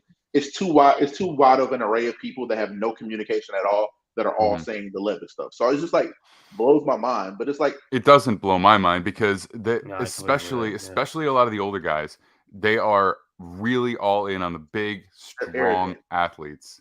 So arrogant. Everybody thinks they're God. Everybody thinks they can take a guy that has a little bit of tools, put him in their offense, and he's going to be good. And people don't realize, like, even people keep using the Josh Allen thing for Will Levis and Anthony Richardson. And like Josh Allen sucked his first 2 years in the NFL. Yeah. Like these teams don't have the time to let a young guy like that develop anymore. And there's no guarantee you're going to get a Steph Diggs to come in there. There's no assurances that you're going to get a Brian Dable to come in and be your offensive coordinator and help, get the young guy going. Like so much went right for Josh Allen. The division sucked too. I mean, let's just be honest about that. The Giants, the Jets, the Dolphins, and and the Patriots haven't been very good for the last 3 to 4 years. We're taking the totality of it. It's been the perfect scenario for Josh Allen to develop and mature and grow into what he is. You don't have the time for one anymore to let these guys develop for 3 or 4 years because you're going to be fired and gone. And two, Josh Allen is just actually that rare of a talent. I don't think either of these guys coming out are as talented as Josh Allen is. Anthony Richardson has the build, but I don't think he's as much of a tank as Josh Allen is. Josh Allen is he's built literally, like I'm not saying like in the figurative sense, he's literally built different. Like he's built like a defensive end. Anthony Richardson isn't built like a defensive end. He's more slender, muscular type. Josh is actually built for it. It's just like people got to stop using that example. Yeah, I think the AR thing is the closest example we've been given, just because I don't think he's actually played enough to really know what he is.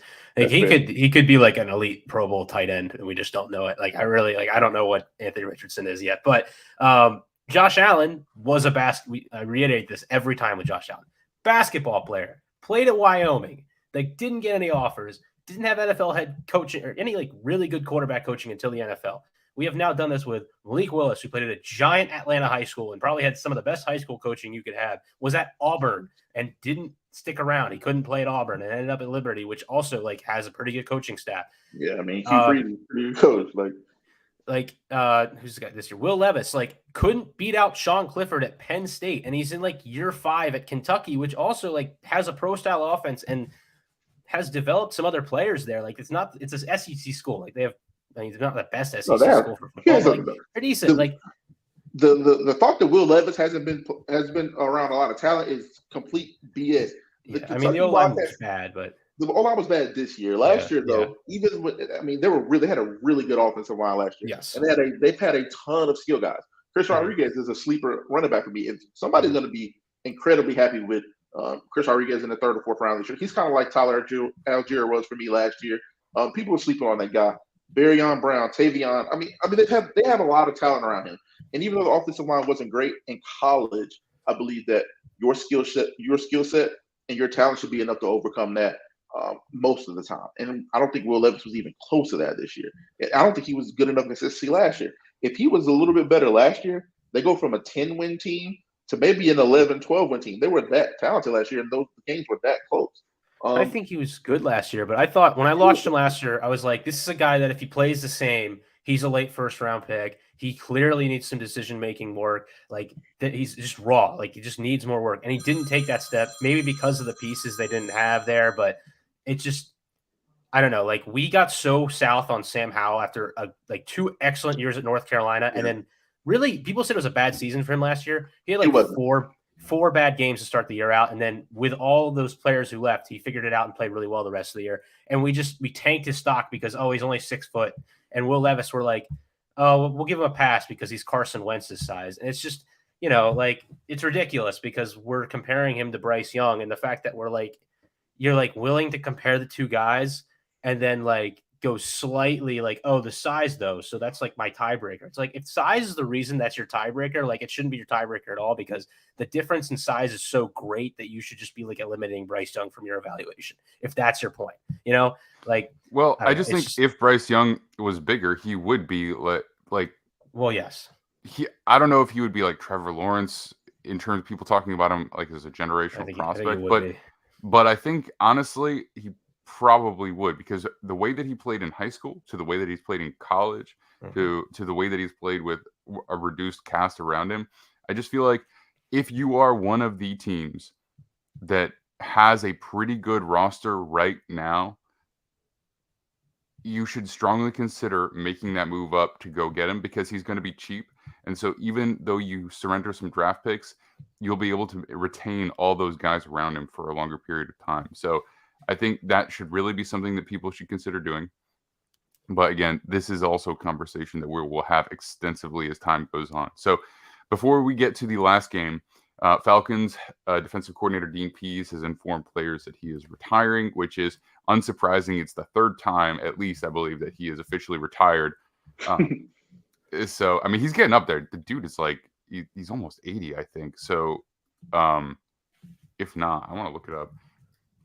Look it up. 73. I think he's like 80.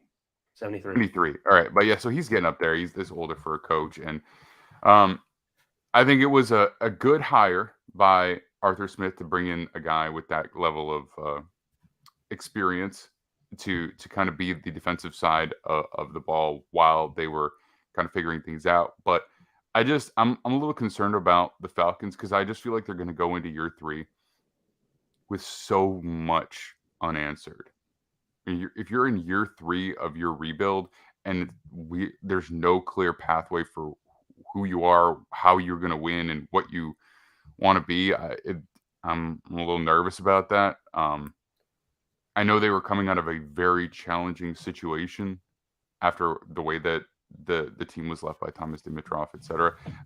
It's still, I'm not sure what their direction is. So they have to have a killer offseason this year for me to kind of be in on that. But anyway, great career for Dean Pease. Ton of success. I'm not sure if we need to spend much time on it, but yeah. All right. I mean, yeah, I don't have much to say. I think that they're rebuilding still, and that's just they hopefully find somebody who's good to keep developing the young talent they've acquired on defense, because I think they've done a fine job kind of building it. The bones are really, really. I think they're in the same boat as the Texans. The bones are really good for the team. You just got some work to do, and I don't think Ritter is the answer at quarterback, but Ritter is. I mean, dude. I mean, come on, that first half was really, really, really, really bad. I mean, but I think that Ritter is solid enough to keep around. I mean, you invested he went 2nd round, I believe. So third. You invested you invested a 3rd round pick in him. You have to keep him around. I mean, for now, you don't have a better alternative with where you're drafting, unless you're going to bring in a veteran guy. I've heard a lot of Lamar talk, even some Derek Carr talk, which would be interesting to me. But yeah, I think that the bones are really good, and looking forward, like you said, if they can get the right guy and to develop the young talent that they have defensively and even on offense, I think they have a lot of solid pieces on offense. You have your running back 1. You have, I think, Drake London's a wide receiver 1, and you got a very good tight end. So the O-line isn't terrible either. I mean, they can use a piece or 2 up front, but decent O-line. I mean, they got to find a quarterback, and they got to find a pass rusher. So whichever one you take in early this year means you're not taking, and if you don't if you do take a quarterback, you might have to trade up and you're giving up more assets. We'll see. We'll see. I'm hesitant on them, is I think the way that I would put it. Yeah, for sure. All right. So that takes us to Sunday Night Football, which that's a fun game. I'm going to let you guys dive into it, but I think, all things considered, from where they started to where they are now, this is probably the closest thing to a legitimate moral victory that a team can have. Beating a division rival in a game where it doesn't mean anything for you and means everything for them. Having a high pick because of the trade that you made, having an excellent offense, and now having a ton of options about how you want to, continue to add to your roster and going forward. I think, you might lose your offensive coordinator, which is challenging, but ideally you have this infrastructure where you have somebody else to come in and continue that. And then the Packers on the other side, where you have a player who is an all-time great, who might not be sticking around anymore, was playing for the playoffs in possibly his last year. I don't know. It was an entertaining game. And even though the Seahawks did win, ultimately this was the best choice for the Sunday Night Football pick, I think. Yeah, for sure. I saw some people complaining about the Sunday Night Football top side. I think that's just silly. Like, you never pass up a chance. I mean, especially this late in his career. We don't know how many more times we're going to see Aaron Rodgers in this position. And Aaron Rodgers led a team with a chance to go to the playoffs in Lambeau Field Sunday night. I mean, come on. That was the right choice. Especially because you got the Titans and the Jags on Saturday night. So that was the only other game that I think would have had a chance, because it was a win and end situation. It was the AFC South Championship game essentially. So, but they got that primetime game the night before. Anyways, getting off of that, I think this was a case of the Packers playing with their food, and the Lions came back and bit them in the end. I think that for maybe 3.5 quarters, the Packers played decent football, but they didn't finish drives. They didn't take advantage of their opportunities in the red zone. They had a couple unopportune turnovers. They had a bad couple of fumbles, and then that interception late was a backbreaker. But the Aaron Jones fumble was also a backbreaker, going in, getting ready to score. Could have put the game away, essentially. A couple times they were in the red zone. I just don't think that team was ever really locked in, and I think that has a lot to do with Matt LaFleur. I mean, some of the decisions he made, going forward on 4th and 1, backed up on your own 30, with the jet sweep, was just silly to me. Like, Aaron Rodgers is one of the best quarterback sneak guys we have in the NFL. If you're going to go for it backed up on your own 30, do a quarterback sneak. Let's not make it very difficult, or let's not do a lot here. The Lions aren't necessarily the most talented team on the interior of that defensive line anyway. So it was a lot of questionable coaching decisions, a lot of questionable calls, and very big moments. And I just don't think that the Packers played well enough. But I think that they had plenty of opportunity to put that game away early. Plenty of opportunities to create enough separation to where those guys would have. I don't think that those lines were ever going to quit, especially with the identity, the coach that they have. But the game would have been out of reach enough for the game to be over at that point. The defense for the Packers played pretty well, if we're going to be honest here. They gave up a little bit late, but they played one of their best games of the year as far as I'm concerned, especially given the stakes. If you hold a team to 20 points, they scored in the fourth quarter.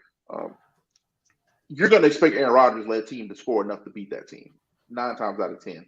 You hold a team to 20 points, you're going to feel really good about it. This is on the Packers offense, and specifically Matt LaFleur and Aaron Rodgers. I think those guys are the biggest ones to hold accountable here. Other than that, I don't really have too much to say about the Lions, other than they have a quarterback system now. Like, do you keep Jared Goff? Do you trade up for a guy? Do you get picks for him? Jared Goff's played well enough to ask these questions now. He's had a fringe Pro Bowl type of year. I think, isn't he like a first or second alternate? I believe, but he's 5th in QBR, 6th in yards, 29 touchdowns, which is tied for 5th. Only 7 interceptions. He's played as good as you could ask this guy to play, and maybe good enough to keep him around. He's only 28 years old. So realistically speaking, this guy can have another 6-7 years at a high level. So that's my takeaways from the game. Disappointed in the Packers, never played up to their potential. The Lions have a lot to look forward to, and they have a quarterback controversies on their hand now, I think. So we'll see going forward what they do with that. I think from the Lions' perspective, Goff played well enough this year that you have to feel pretty good about him going forward. So I'd be interested from a business perspective for them is maybe you try and extend Goff, and I don't know how easy that is, Max, but you maybe lower that cap hit a little bit so they can work with the roster a little more because I do think they need some more pieces if Goff's going to be their QB, but they're not too far off. Like you can see the explosive upside with this team, specifically on offense. Their defense is a bit of ways off, but they're young and they're probably going to be better next year because of it. I like where they are. Like I think they are. If I just like line up these rosters right now next year, and I said Minnesota, Green Bay, Detroit, and I guess we haven't seen what they do this offseason. Detroit's got like a really good chance of winning this division next year, just because I you know how I believe about Minnesota. I just think they've kind of been a little bit lucky this year. They're a good football team too, and they have the high end talent to make that work. But I don't know. I just think Detroit was very beat up early this year, especially in the offensive line.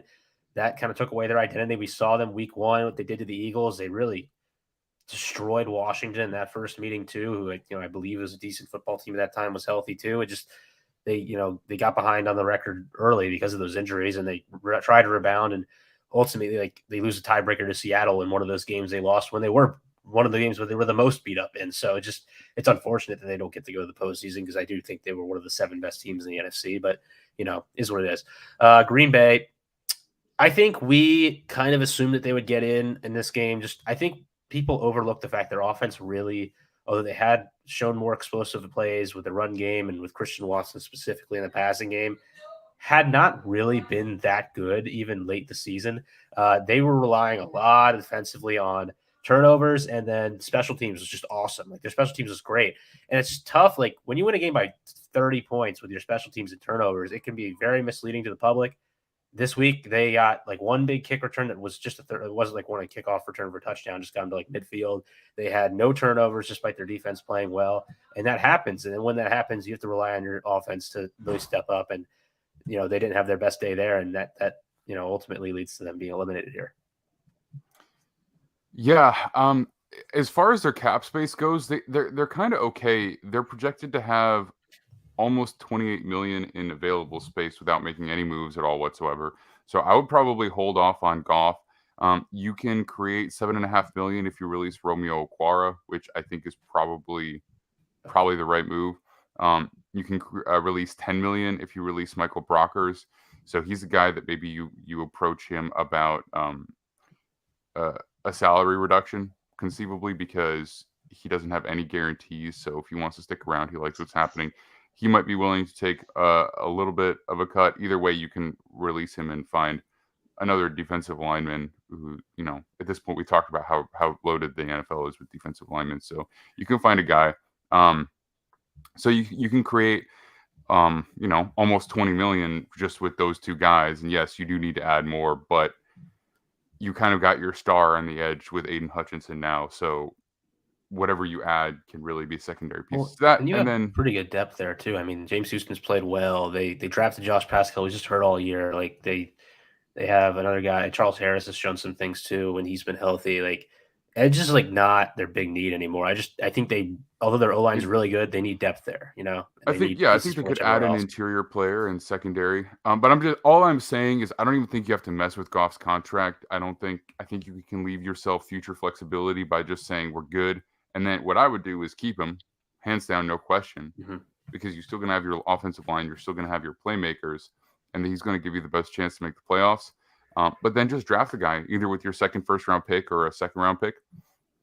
I think the conversations about Hendon Hooker, like the way that he has just kind of dropped off people's radar because of the injury, I think there's something to be said for players who do eventually become high-quality quarterbacks in the NCAA, even if it takes a while, because that just means that there's less learning that has to happen in the NFL. So I understand why he would be a second-round pick and not a first-round pick, but I think somebody is going to get him and be pretty happy with that, and the Lions might be the perfect team to do it just based on where everything is for them. But I think moving on from Goff right now would be a pretty big mistake, but also future planning is probably a good call. Yeah, for sure, man. It's such a tough situation because all year the talk was, Lions or Texans, who's going to get Bryce or CJ. That was really the talk all year. And then they go on a streak and then they play well enough, and Goff really takes off and finishes top 10 in every statistical category for quarterbacks. I mean, top 8, honestly, for every statistical quarterback that you would want a quarterback to finish in. And he's so young that you just have to ride with it for now. You have to ride with it and live with it. Yeah, and so as far as the Packers go, I mean, they ultimately get eliminated here. They fought back late in the season to try and get there, and I assume that you guys all caught the soundbite from the end of the game where he says he wants to keep his jersey, he doesn't want to give it away. You know, do we think that means that? I mean, we talked How many about years it. he's done that? He's I don't know. not done, but he's done in Green Bay. Dude, Kyron, how, man? Explain to me how. Financially, Somebody's gonna eat that. Somebody's gonna eat that 40 million. Is it It's- 40 but- million, I believe? the issue is not another team taking him on. The issue is how challenging it would be for the Packers to get to eat that. Well, because he's gonna give him an ultimatum: I retire, or you have to eat it either way. I retire, or you let me go. It's about how can they do it? They are currently slated to be $5 million over the cap. Okay, that's trading Packers Aaron Rodgers forces them to literally lose almost $70 million in cap space. You lose it anyway if he retires. You have to. So No, you don't. No, you don't. That's not true. If he retires, then they rework his contract so that they can got a retire 40 him million hit. post-1. Yeah, but they're not going to want to do that. Yeah, from what I saw, they have a 40 million hit regardless. But you don't understand, Kyron. They have a $31 million cap hit right now with him on the roster. They lose. I'm not saying his cap hit would be 70 million. They lose an additional 70 million. So you're talking about almost $100 million cap hit for a player who's not on your roster. Do you understand what I'm saying? Yeah, that's the risk you took. I mean, like, that's the risk. It's not even possible. Like they would have to come to some agreements. We really can dive into the minutia of this at some point, but they would have to. With just straight up looking at this right now, I can't even tell you. I would have to sit down, really think about it, work it out for this to be a possible move for them. I guarantee you somebody on the Packers is doing that right now. Yeah, well, sure. I mean, yeah, they have options for everything, but like you decimate your roster no matter how you try to do this because you will have to cut all kinds of players. I mean, well, Bakhtiari's gone. I'll tell you that. I think he retires, to be honest. He might. Oh, yeah, they cut him, then he retires. Yeah. All right. So let's say if they do post-June 1. Okay. I So heard David some crazy Bakhtiari stuff yesterday about potential Aaron Rodgers to the Jets scenario. Is what I heard. And I know you're a Jets fan, so I don't want to like pour some gasoline on it and get your hopes up or anything. But that's what I heard. Aaron wants to go back home to the West Coast or to the Jets. Is what I heard. I don't know where he's going. West Coast. I mean, the talk was the 49ers, but I don't really see how that works out in any realistic scenario. But there has to be a lot of movement regardless. So, like you said, Max, there's going to be a ton of movement around that franchise regardless. They have to make some serious moves here. The young guys are too good, and then the old guys are not playing at a high enough level to justify some of the price tags anymore. You got to find a way to lessen the load up there and start fresh. Let me put it this way. I'll come back to this show either on Thursday or Monday, whenever you're back on. And I will have worked out what would have to happen for this to actually occur. I will tell you, because everything is technically possible. It's always just at an expense to other things. Like you cost yourself other things. So I will tell you how it would be possible for this to actually come to fruition. And Nick and I have already talked about why I didn't think it was likely, but if it's going to happen, I'll break down how and what it will do to the roster of the Packers, and then we can talk about whether I even want it to happen for the Jets or not. But I won't dive into that today. But it's going to be pretty challenging financially if this were actually to come to fruition. Anyway, I got to take that in. I mean, people speculated about it, but if you're actually hearing about it on some back channels, then Yeah, and I also heard some crazy talk about. I don't. I'm not a super LaFleur fan at all, but I think he's done enough to be safe for another year or two. Like there were some talks about him being fired, but which is kind of crazy. But yeah. I think he's done. Like I said, he's made some questionable decisions for sure. He's kind of had his worst moments in the biggest stages as well. NFC Championship games to be specific, but he's played well. I mean, he's coached well enough where you have to give him a little bit of a leeway, at least for another year, and before you start talking like that. All right, brief question before we get to these head coaching moves. When you heard this, did you hear if there was any specific reason that he wanted to go to the Jets? Because if it's West Coast going home, that's kind of obvious. But like, why the Jets? Nucleus. That's what I heard. Young talent. Yeah, I mean, especially considering if the offensive line can stay healthy the way that they were trending early this year, it has to be the most desirable destination. I mean, the division's a bloodbath, to be honest. The division's very, very, very tough.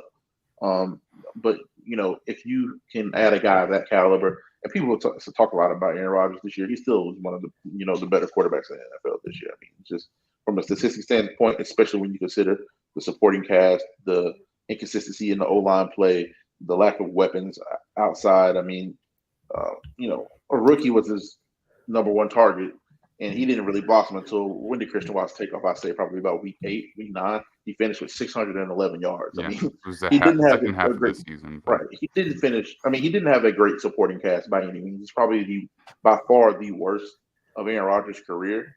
I mean, and he still had, 3,600 yards, 26 touchdowns, which is 7th. I mean, he still found a way to have a really productive year and have a chance to get to the playoffs. If you add that guy, imagine if Aaron Rodgers was playing quarterback for the Jets this year. How different would that picture be for that team? They'd be probably Super Bowl favorites right now. I will say for Green Bay's case, I'm just doing some quick clicking around here. All right, so if you go $70 million in the hole, you can get $20 million of it back just by cutting Russell Douglas, Aaron Jones, Kenny Clark, and David Bakhtiari. So there's your start. Which is probably logical because they're all older and they're good players, but they aren't playing at a high enough level for you to justify. I just think the one thing is if Rodgers is gone and they hit the cap hit, I will say I think Max is making it seem like it might be impossible. I think it is possible, but if it does happen, they are rebuilding. Yeah, you just got to realize something, that if you do this, it's at a cost, and that you cannot sign anybody. Yeah. You are going down to these studs. You release all those guys, and then who's your left tackle, and then who's your corner, and then Carson Wentz, Baker Mayfield, come on down. One of those guys. You still got Jordan Love. Jordan Love can play. So you don't need the quarterback. I'm talking about corner. Like if you're chopping all the guys to get rid of, then you got to sign probably a league minimum guy. To you know what I mean? It's like that's all I'm saying. That's all I'm saying. Everything is possible, but you just put yourself in a situation where you don't have a lot of options. So I guess you have one first-round pick that you can probably project to be a starter, and everybody else is going to be a lot of league minimum guys. So that's all I'm saying. And again, I'll come back with an actual breakdown of what this would probably look like when I've had time to sort it out and really think about it. It also is possible that Aaron Rodgers would work on something with the contract to make it a little bit easier, but. Or we're all leaving it out, but retirement's an actual. It's an actual possibility because from everything that I've heard is he's gonna give him the ultimatum. You either find a situation for me or I retire. So he's kind of forcing their hands, is what I've heard, which is it sounds like something Aaron Rodgers would do. But the funniest thing is that we're all gonna find out on a Pat McAfee stream. From that's where he's gonna break the news from. That's where everybody's gonna find out what happened. Joe Rogan again, or Joe Rogan or something. Which is, the Aaron Rodgers saga continues, man. But means I'm gonna have to start watching Pat McAfee just to find out if he's gonna be the next judge. But what I will say though, is that he was so untouchably great for so long that the fact that he had a somewhat human season this year, people have kind of started to over exaggerate his demise. he still is very, very, very, very, very good at the game of football. And he played very good considering the circumstance, considering the supporting cast, considering the offensive line. I mean, we could go on and on and on. The defense wasn't very good. The defense didn't help them out offensively as well as they have in years past as well. If he is indeed on the move, most teams should still be hell-bent on bringing a guy like this in. We've seen Tom Brady do it. Tom Brady's 45 years old. He's going to be 46 when he plays next year. And Rodgers is still 39, still playing at a very high level. You could get another 3 to 4 years out of this guy in the right scenario. So I think the team should still be all in on Aaron Rodgers because he's still that good. All right, so quick question and last one before we talk about coaches. Over under on Jets primetime games if Aaron Rodgers goes to New York? It's 5. They get all of them. 5 sounds good. I was going to say 6, but that's a lot. That's a lot. 5. I don't think you're allowed. I don't think I've ever recall a team having more than 5. I think 5. But you got to think about the matchups. I mean, just in that division, you have him versus if Tua is healthy enough, him versus Tua, him versus Josh Allen, him versus Bill Belichick, and that. I mean, the storylines are the AFC. too good. Yeah, I mean, even the AFC matchups, like you said, he's going to probably see Justin Herbert. I mean, it's just there's too many matchups, and there's too many like high level matchups for them to not be primetime games for a lot of. And then we just have more primetime games. You got Thursday night, Monday night, Sunday night, sometimes Saturday night, depending on how late in the year you are. They're going to get a lot if he goes there. We're already at a point where the quarterback play, AFC versus he's going to NFC. play. He would just to throw this out there. I already know he would play Dak Prescott. He would play Jalen Hurts. He would play Patrick Mahomes, Justin Herbert, and then maybe Tom Brady if he goes to the Raiders. It would be a pretty wild schedule. So just throwing it out there, Howell. Just Sam Howell. Yeah, I didn't include him in the list, but yes, future star Sam Howell. I was just going to say really quick that the quarterback talent. Excuse me. Cliff is out. Cliff is out. All right, well, 1 sec, just really quick into that. Quarterback talent is really looking like the East versus West right now in the 2010s in the NBA with AFC, NFC. If Rodgers goes to the AFC, it's looking bad. Like it's very one-sided. You know what? People say that, and there's no competition, right? There's no contest about that. Well, I still feel like the NFC is the better conference. People love the AFC for some reason. And the trenches in the NFC are so much better. Like not just better, so much better, and that's what wins games in the playoffs, man. Look at when you see these matchups in the Super Bowl. I mean, look at the Herculean effort that the Chiefs needed to win their Super Bowl. I mean, they had to come back in the fourth quarter against a good 49ers team. The Bucs dominated. They won their Super Bowl. We have to go look at the head-to-head between the conferences this year because ultimately the Super Bowl is not the best way to judge that. But but see, for the sake of my argument, it is because it's like because I'm talking about when it matters. Of course, the regular season when you have the quarterbacks, you have the elite play, you're going to find a way to win more games. But I'm talking about playoff games. You got to be able to rush the passer. Number one, that's paramount. There hasn't been a team the last decade and a half that hasn't had a great pass rush to win a Super Bowl, and you have to be able to block up front. And I think those are about – and we talk about how important quarterbacks are, but we just watched Matt Stafford win the Super Bowl playing very poorly. Let's be straight up honest about it. He had a good game at Tampa Bay. Didn't play well against the 49ers, didn't play well in the Super Bowl. Like, you can have a good enough quarterback, just solid quarterback. You can't have a bad offensive line. Look at the way that the Patrick Mahomes Chiefs fell apart when they went up against the Bucs. Pat was playing at an incredible level. But they couldn't block in the Super Bowl, and it didn't matter. So it doesn't matter if you have Patrick Mahomes. Yeah, but I think the trenches are so aligned. But I mean, it was. But listen, the fact that they retooled the offensive line as fast as they did, like I said it before the season, but it's the most impressive thing I've ever seen from a GM and from a front office ever. The fact that they actually got three All-Pro levels, 4 Pro Bowl type guys up there. I can't believe Orlando Brown made the Pro Bowl over Tracy Miller. I can't believe it. But the fact that you have 4 Pro Bowl level guys, 3 All-Pro level guys, in my opinion, in the middle, from what you had 2 years ago in that Super Bowl is absolutely incredible. But we can move on, man. I can't believe they cut. I thought Cliff would be gone. I didn't think he'd be going this fast. Like, well, it's why wait if you know? I mean, that's kind of how I feel about it. Like, you get your start on the next guy. I mean, the Broncos have already gotten their head start, so let's talk about it right now. Listen, y'all have at it because my phone's blowing up, and it's because it's Cliff Kingsbury to Alabama talking. It's just the last thing that I want to hear. right now. And I like Cliff. Don't get me wrong, man. I think Cliff will do fine in college, but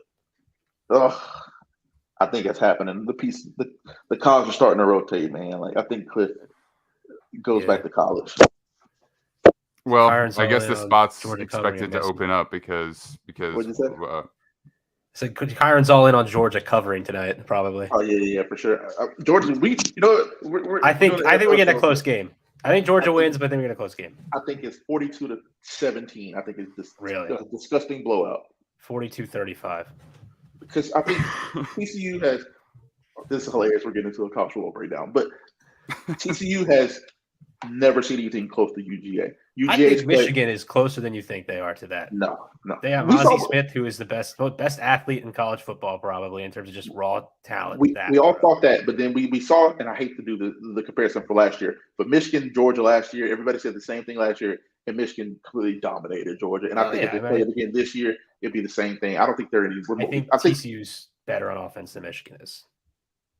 I think they're more explosive. I don't think that they're as balanced, which is, I mean, they may not have to be, but Georgia has seen Oregon's offense. They've seen Tennessee's offense. They've seen LSU's offense. They've seen Ohio State's offense. They've seen extremely explosive. The most, in my opinion, they've seen 3 of the 4 most talented offenses in UGA, Tennessee, and Ohio State.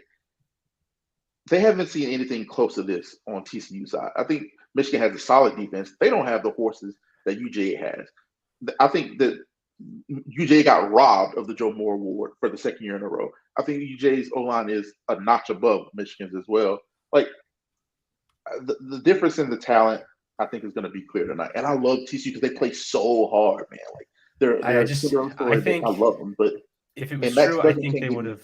Go ahead. Because I thought Ohio State outplayed Georgia in that game. So yeah, I agree. That's my thing. It's like, and I think Georgia could play better, and that's probably why that happened. That's like the encouraging part, though. You played your worst game, they played their best game, and you still won. Like I don't know if it was their worst game all year, but yes, they did well enough. And like I'm still picking Georgia to win, but it's just like I think college football is in a good place right now. This was a really good playoff, and I just it was exciting to see, and I think that the fact that like TCU and Georgia can score points with the quarterbacks they have is great to see, and it's good. I'm expecting, Georgia might run away with it in the end, but I think this will be more entertaining than most college football championship games. You are correct, and I hope that TCU does win because as much as I like the SEC narrative is cool, I still don't like Georgia, and I just I need people to get up off my back about Georgia right now. So it would be great if TCU did win. I just don't see a way for it, but.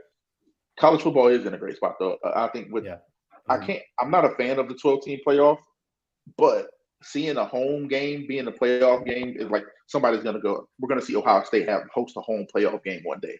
Alabama's going to host a home playoff game one day. That'll be really, really cool to see a game of that magnitude at a home base. So that's one thing I'm really looking forward to for college football. But hopefully TCU does it and America gets a darling. All right. Wait, so are you saying you're out? You're not here for the head coach conversation? Nah, man. Yeah, I'm going to listen, but come on, what is there to say about Cliff, honestly, though? I think that. Well, it's not just him, it's all the coaches. Like, we're going to talk about everyone that's gone and a couple of projections for who we think is a good fit. So it's up to you. It's up to you. But I just mean, at this point, I believe in order, tell me if I missed anybody, the Panthers, the Colts, the Broncos, the Texans, and the Cardinals have all let go of their guys. Had a couple of coordinator retiring / releases so far as well. So, and then for GMs, the Titans and the Cardinals are now looking for somebody as well. So, first of all, do we think that there's anybody else who's more likely than not to be gone in this cycle? Because that's already 1, 2, 3, 5. 5 is usually like around the number that we get gone. So anybody else that you think is not long for their job? I mean, Dennis Allen is a possibility still. Yeah. I'm not sure if they can, after the year that they've had, they can keep him around, or they want to keep him around. Robert Berry is another guy. I mean, he's sticking. He's staying because of the ownership stuff. There's no way they can get rid of him. Yeah, that's also true. Yeah, they can't. It's just that's about to be a mess for a year. They're just gonna have to. He's gonna get fired, but I'm not 100% sure John Harbaugh is going to want to come back. I've heard he's still relatively young, but that's a situation that he could potentially want to walk away from. It's not a guarantee that he'll be back next year, which would be crazy because that'll be like one of the most desirable head coaching jobs that you could get in a very long time. But other I than that, think I don't really see too many more openings. if the Chargers have a bad playoff game, they're going to ask Brandon Staley to make some changes to his coordinator staff, and if he doesn't, they're going to fire him. Yeah, he does. I mean, listen, he's had an unconscionable string of luck here with the teams that they've had to play to get into the playoffs. I'm not a fan of Staley at all, but especially like how idiotic it was for him to play his starters almost the entire game. Yeah. Yesterday, when you were locked into the fifth seed, like there was zero reason for that. You knew who you were playing. Come on, and then you lose Mike Williams, Kenneth Murray, and Joey Bosa came up limp too as well. I mean, there's zero reason to even put your guys at risk for that. So if they can lock in a deal with Sean Payton before they can let their guy go, that would be the one way. And you know what? I think that you're not technically allowed to do that. You're so not allowed that to do would that, be. but you know they're kind of doing it anyway. Yeah, I mean they do it anyway. It's just how it works. But is the asking price for Sean Payton too much? I think it is. I don't know, man. I think biting my hand here. Depending on the right team, but like they're extremely valuable. But he's not. That. Whoever gets him is going to make him GM, and I don't think he's a GM type. Well, he has been a GM type. Yeah, but it didn't really. I don't think it went that well. I mean, you know, they were in the playoffs every year. Well, when you had Drew Brees, you had the nucleus that you already had. I mean, make you right. It was pretty easy for him, but I think he also may be that good of a coach to where it's the same. Bill Belichick's a horrible GM, but that team's hovering around 500 in playoff level every year because he's that good of a football coach. If he had an actual GM, the Patriots would be still competing for championships every year because they wouldn't be missing on every pick they take. But except, I'll give him credit for Kyle Duggar. Kyle Duggar was a hell of a draft eval, a hell of a pick. I don't think Cole Strange was worth the pick that they took him at, but he's turned out to be a solid football player. It's not like he's like let me rephrase that. He's not a terrible GM, but he's not good at it either. Like he's outside the box in a weird way.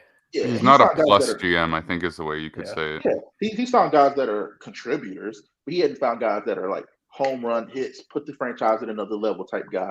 And that's the problem.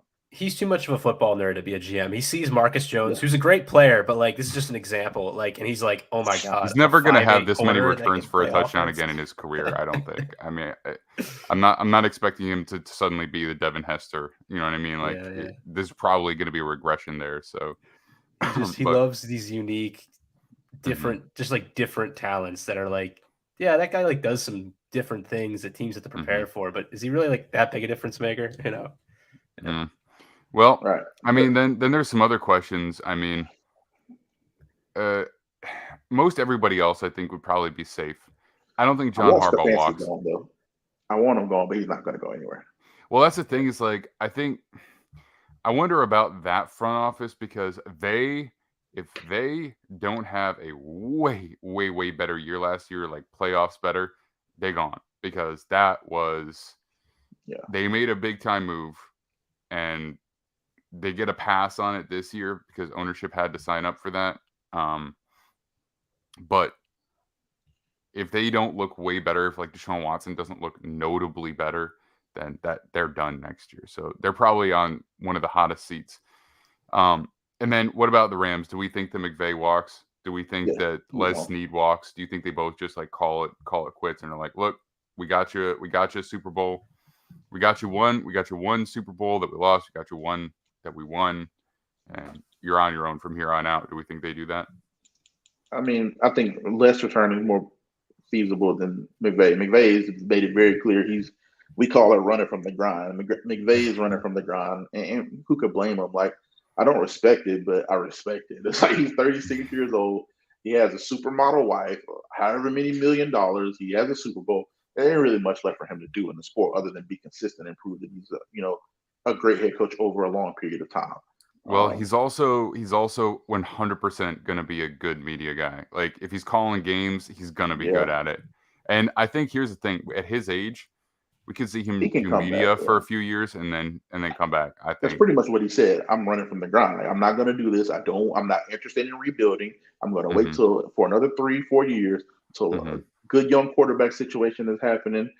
A team that needs a coach to put them over the hump, and then I'm going to come back, maybe steal another one, and then retire again. Like, that's 1,000% what's going to happen here. He's a smart guy, honestly. I mean, I don't respect it, man, but I respect it. I don't, but I do. As a football person, I don't respect it at all. As a human, understanding like the financial situation and like the accomplishments that he has, I can't help but respect it. It's just like look at it. Just look at it as a receiver running out of bounds instead of taking the hit from the safety to get one extra yard. I just don't respect it because he built his reputation off of the backs of less's choices and other guys being extremely selfish. I'm selfless, like Von Miller, like Odell Beckham, because they don't win that Super Bowl without those guys. But when those guys making the decision to come and put them over the hump, and he built his name up off of those guys, even when he was terrible situationally, like the 49ers game, and he gets bailed out at the end, and he wins the Super Bowl, and then he leaves and doesn't want to put in the work to rebuild and grind through it when it's tough. I don't respect that from a football standpoint, but it's like to the victor goes the spoils, and he's been lucky enough and fortunate enough to, one, get the job at such a young age, and two, have a GM that had the balls to go all in and say, we're going to go all for it. We're going to go get Von Miller halfway through the year. We're going to go get Odell Beckham halfway through the year. We're going to go bring in Eric Weddle, who was old but still had enough. He played very well down the stretch for them and improved their back end. So he was very fortunate to have a guy like that. But like I said, to the victor goes the spoils, and you have to respect it at the end of the day. If he's like, man, listen, I got it. I did what I need to do for you guys, and let me go enjoy my millions for a little while. Hey, I mean, I get it. I'm not going to hate. I'd probably be annoyed if I was a Rams fan, but at least you have the Super Bowl to fall back on. And I mean, so I think that probably is it for major moves. I don't know if the Steelers necessarily keep their offensive coordinator. Maybe they do for some consistency with Kenny Pickett, but that's a conversation. I think, Nick, you hit it on the head with the Chargers as well. And then obviously we'll have some movement if coordinators get hired away as head coaches, but that's speculation at this point. How about some of the news that's come out so far? Carolina Panthers are not going after Jim Harbaugh. So far, the Broncos have requested to interview Dan Quinn, and they are interviewing D'Amico, or they put in requests for D'Amico Ryans, Dan Quinn, Sean Payton. They are, because he's retired right now, and Raheem Morris. Morris, interesting. Sean Payton and Jim Harbaugh are the guys. Those are the guys that they want.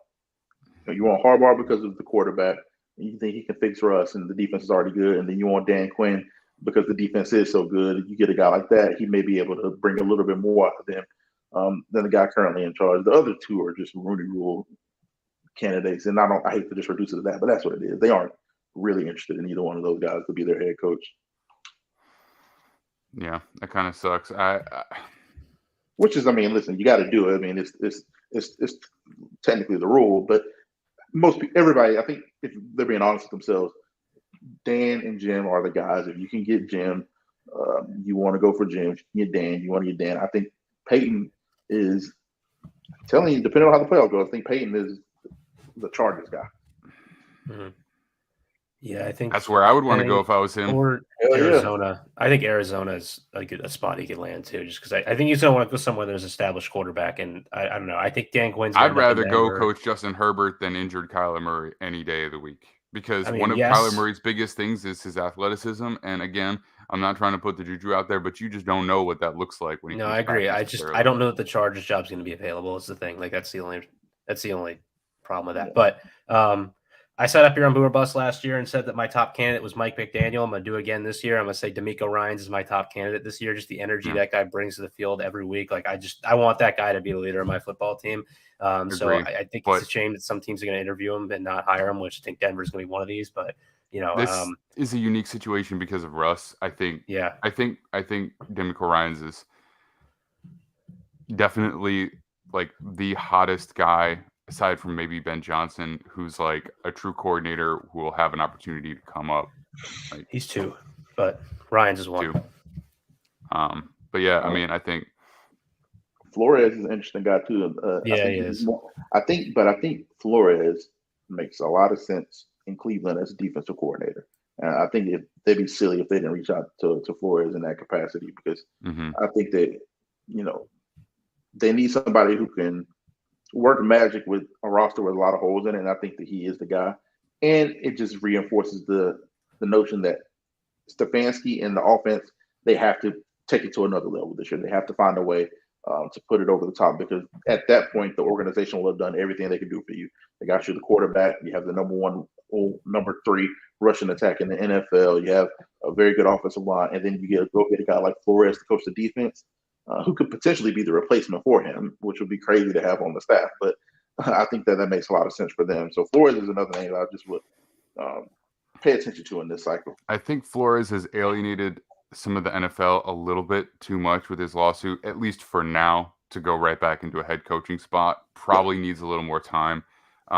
So I don't expect that to happen. But as a DC, especially for a division rival, I think that does make a lot of sense.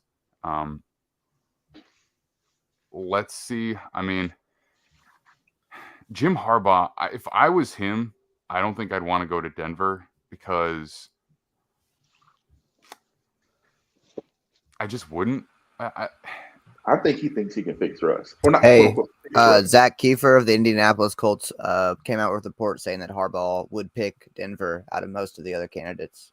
I think Harbaugh will relish that. I think he wants that atmosphere.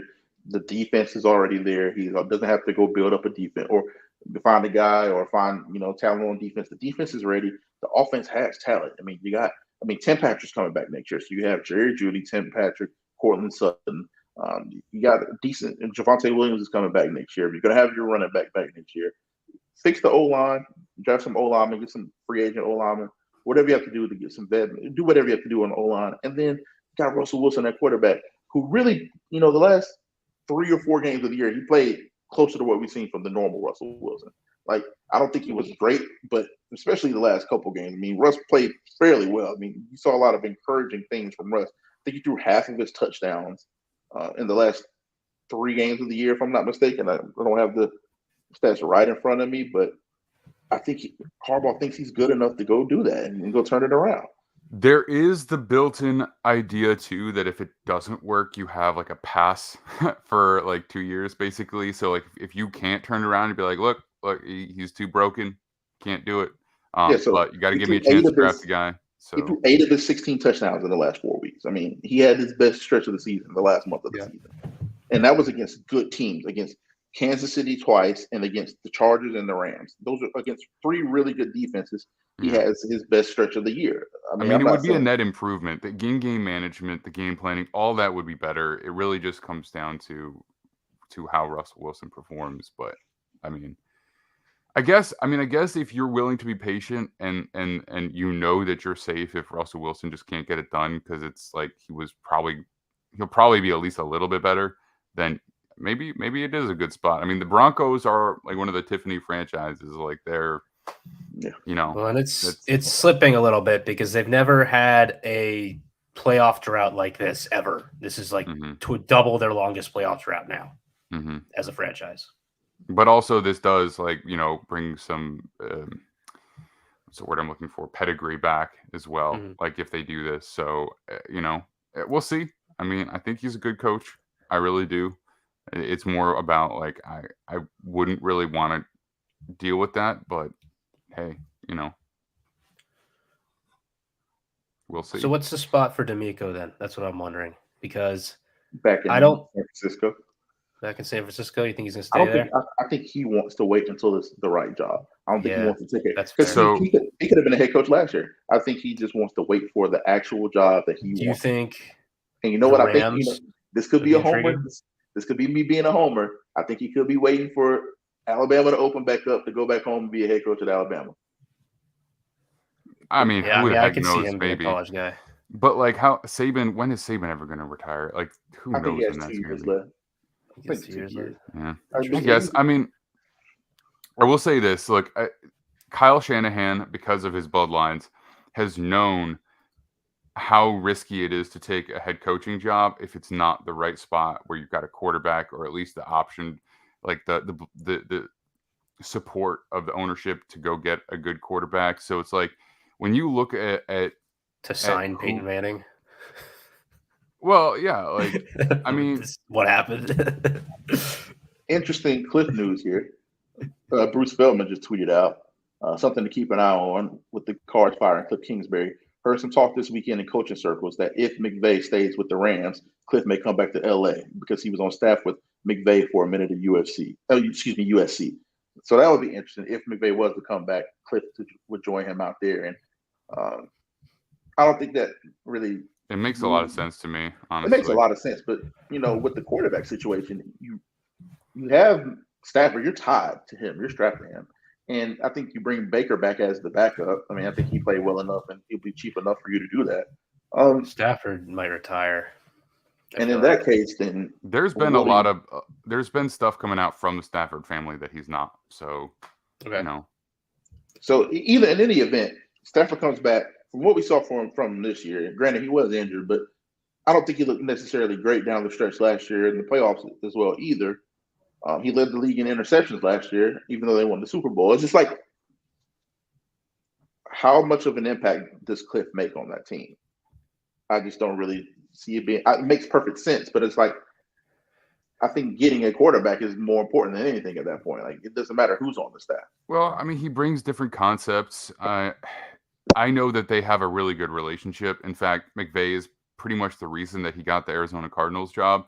And I think bringing in diversity in terms of what you do offensively is always a good thing. I think, just getting guys who only know the same system as what you run is kind of a mistake. I think that's how Brandon Staley came. Basically, like, it wasn't a defense that he had ever had on a staff before, but he's like, let's bring in that diversity and it worked out for the better. And whatever you want to say in the long run about Staley doesn't matter, because the impact that he had on the defensive unit was very positive. I think it's a varied viewpoint.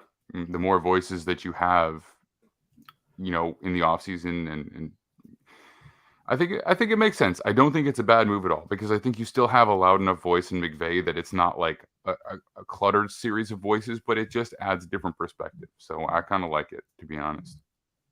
Yeah, I'm not mad at it. I just what do you do a quarterback though? It's like, I just. Oh. So who's Arizona? Who's Arizona going with? That's what I want to know. Who fits Kyler Murray? We said Baker on the other show, didn't we? So yeah, but I mean, like, what coach fits? What coach fits? Oh, well, in terms of the first few months, nobody wants to say it, but I'm going to put it out there. Lincoln Riley's going to be an NFL head coach sooner rather than later. I really don't think he wants to. Yeah, I wouldn't want to leave US with Caleb there. Like, do you really want to just walk away from that to the Cardinals this year? Lincoln, the Cowboys' job have been his. Lincoln would have been walked away from anything. Yeah, it doesn't matter for Lincoln. Lincoln will leave when Lincoln's ready to leave. But I don't think that he will leave for this. But USC's somebody that makes sense, though. Well, yeah, I mean, schematically, it makes sense, especially with the relationship wise. But I wouldn't want to come into that job this year, I think. But also at the same time, if you come in when they don't have a GM already in place, then maybe you get a little bit of grace period. Yeah. And you get grace period because Kyler's hurt as well. I mean, it'd be the best time to come in from a security standpoint, because you're going to get more leeway and more bail than anybody probably in recent memory because of how unfortunate the situation is and because of the division that you're in. It's pretty tough. So I think he get a lot of bail. I don't think it's realistic necessarily now, but that it would make sense. Who I'd go after if I was them? I would probably be looking at either Ben Johnson or the Eagles offensive coordinator, Steichen. I would be looking at Steichen if I was Arizona.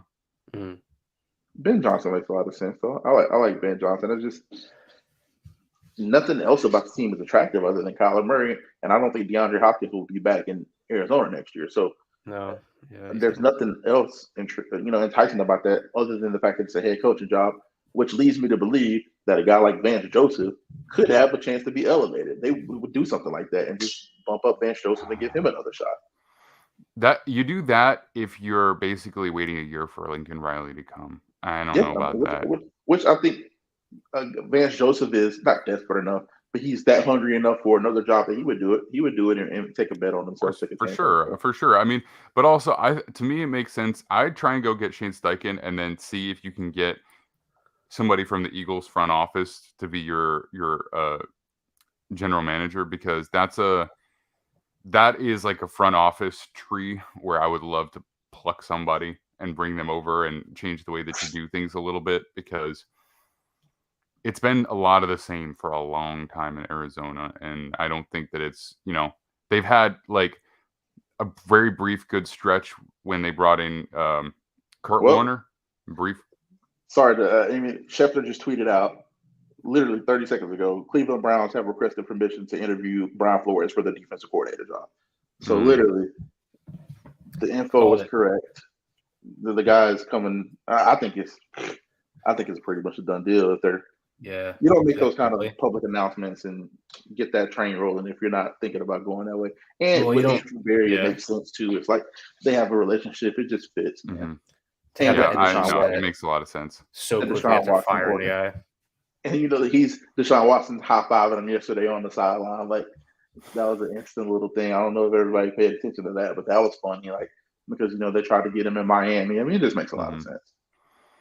Yeah, no, it does. It does make a lot of sense. I think their defense will be better next year for it, for sure. Hot take though, while we're just spitballing here, I think you get Ryan Day in Houston, and I think you get Harbaugh in Denver. I think you get two college guys go from college to the NFL this year.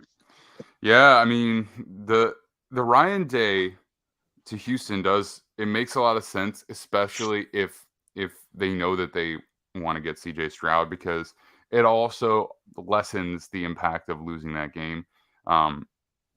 Because even though a lot of guys are talking about Will Levis, my suspicion, or CJ Stroud, my suspicion is that ultimately Bryce Young does get taken first overall, because I think that in the interviews he's going to absolutely crush it.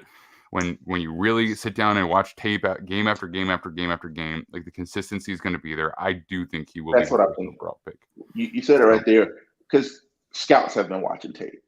Personnel guys have been watching tape. Once these coaches that have been game planning and haven't had the time to really sit down and break down the film, once they start to get these cut-ups and get these games and they see what this guy's actually done and what the other guys have, I do think you're right, 100% right there. Once those guys are the one watching the tape and they see what he has done, once they go to like these pro days and like they have these meetings with him, like you said, I don't think there's going to even be a question about it that he will end up being the first taken off the board. But you never know. We can't rule out a Mark Davis trade up to go take Levis top 2 or 3 or something. I don't know why my brain keeps going there, but there's something that just, I feel that the Raiders are going to trade up or find a way to get up and take Will Levis, even when they shouldn't have to do. I think they want him that bad that they'll do something like that. I think Brady is going to Vegas. That makes too much sense to me, because I don't think that the 49ers are going to sign up for that right now. It depends on what the playoffs look like, but like they made this trade for Trey Lance, and then I think they at least got to see him out there. And then I don't think they want to spend the money on Tom Brady either. I won't rule out Brady in Miami either. I think they'll revisit that. They'll rehash that out. But it's possible. It is possible. I mean, well, look, you're giving me the choice between throwing to Devontae Adams and Hunter Renfrow and Darren Waller, or Tyreek Hill and Jalen Waddle. I mean, I could be tempted either way.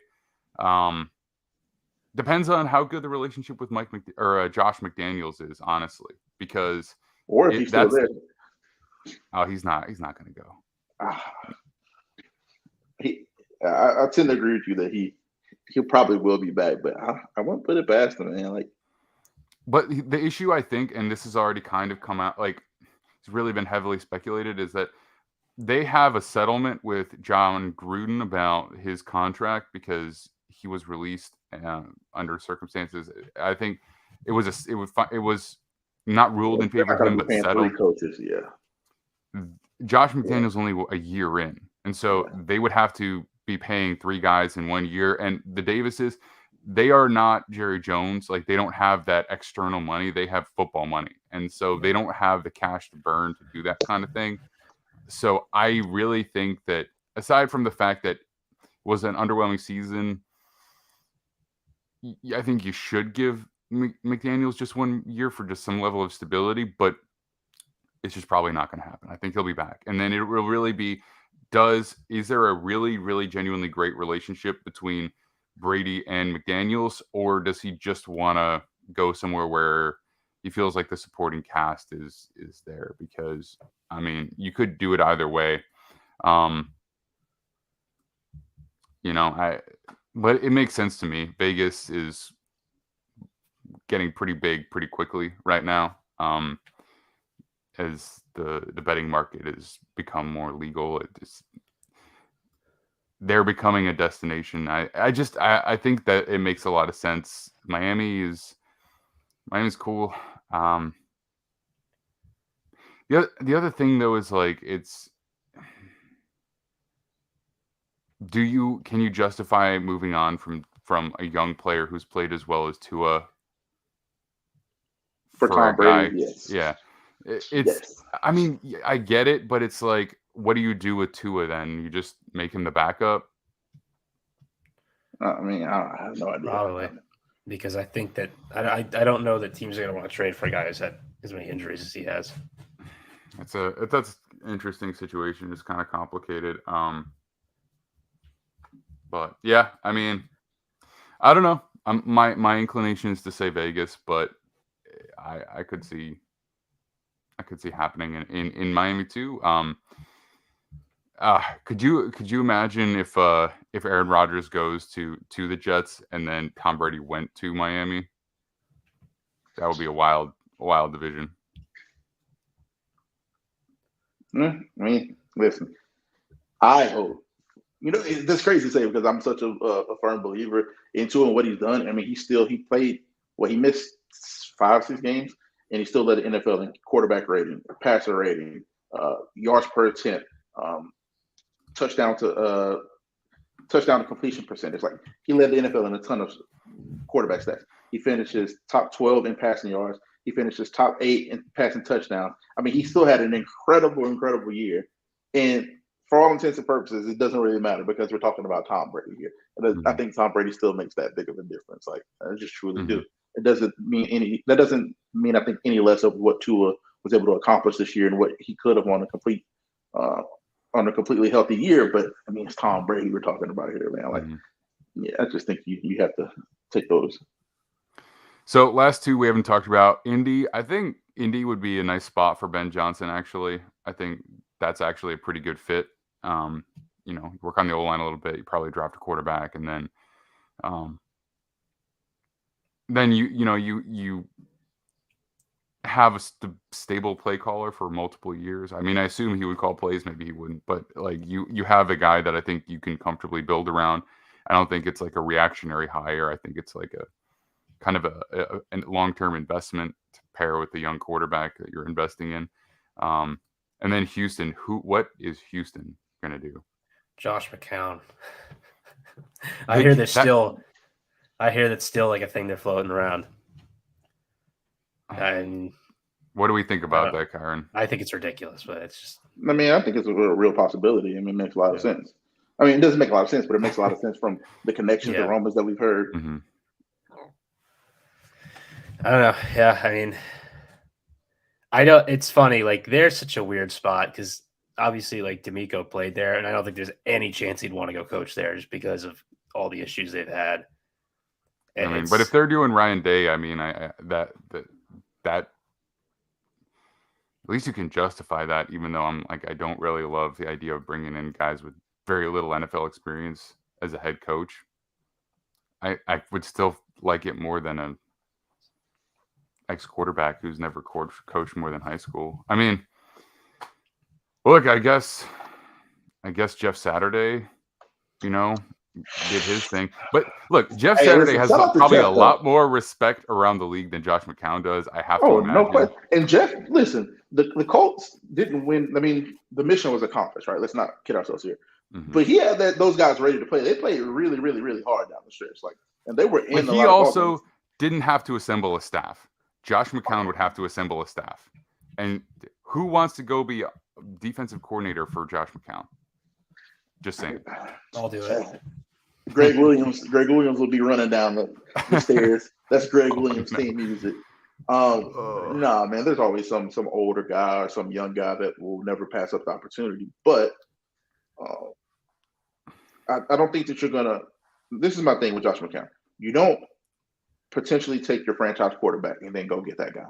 You're gonna go get somebody that's either has a very good connection with one of the guys you're bringing in, a la Ryan Day, or somebody who's more proven, somebody that has a good track record, somebody who's developed quarterbacks, like a Ben Johnson. You give a guy like that a chance before you leverage the future of your franchise by drafting a number one pick of quarterback with either CJ or Bryce, and then bringing in a guy like Josh McCown. I just don't think that that's the guy that's gonna bet the future of the franchise on, at least not in this position. That's my only hang up with Josh McCown there. But we've seen crazier things happen, man. You know, if I was Demico Ryans, I would consider going to Carolina if I had an interview with the owner and I liked him, because they've got a really nice defensive core in place. I could see him doing a lot with that. He would have to bring in an offensive guy. I'm sure that somebody would be willing to go over there though and do that. I'm worried. Be able to take the quarterback that they wanted to. The GM is already in place, so he's gonna have to like him too. Yeah. I'm worried that I've heard Tepper is enamored with Will Levis, and he's gonna force a trade up for Levis. That's the only thing that's interesting with that job, because I think they do have a lot of good things going for him there. I don't know if that's true. They have an offensive line. They've got some skill players. They've got a really good defensive core. They need a quarterback and I don't even care if they end up being a team that does trade up for Levis. I think it's a problem when the owner is the one making that decision. Yeah, I agree. And and when we talked about waiting for the right opportunity, I think that could be a reason that Ryans passes up on that job, because there's a lot positive, but it's ultimately you got to go to a situation where you like to work with that GM, which is sometimes why it's good to be able to do that, make that decision jointly. But then again, it's like maybe we find out later today Scott Fitterer is out, which I could see happening, just for the full reset. We'll see. But that's it for today, I think, unless you guys have anything else. It's been a 2.5 hour show, so I think we covered a lot. Guys. Yeah, man, it was a good show today. Excited about the playoffs, man. Listen, I'm praying for a Tua Brady Super Bowl. That would be ideal for me, so I can get some agendas off here. But other than that, man, it was a good show. Yeah, I think I want to see.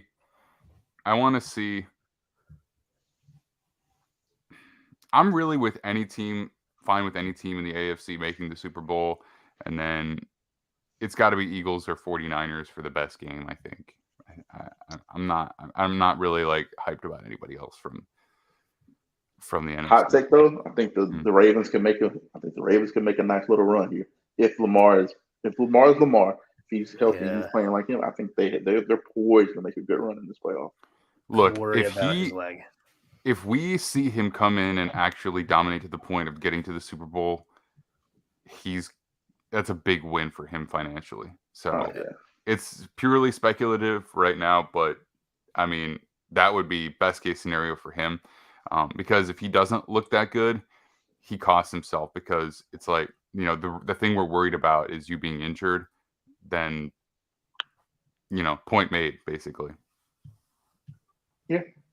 So a lot to gain for him for sure, but the deal should have been done. I think Lamar is crazy for still playing.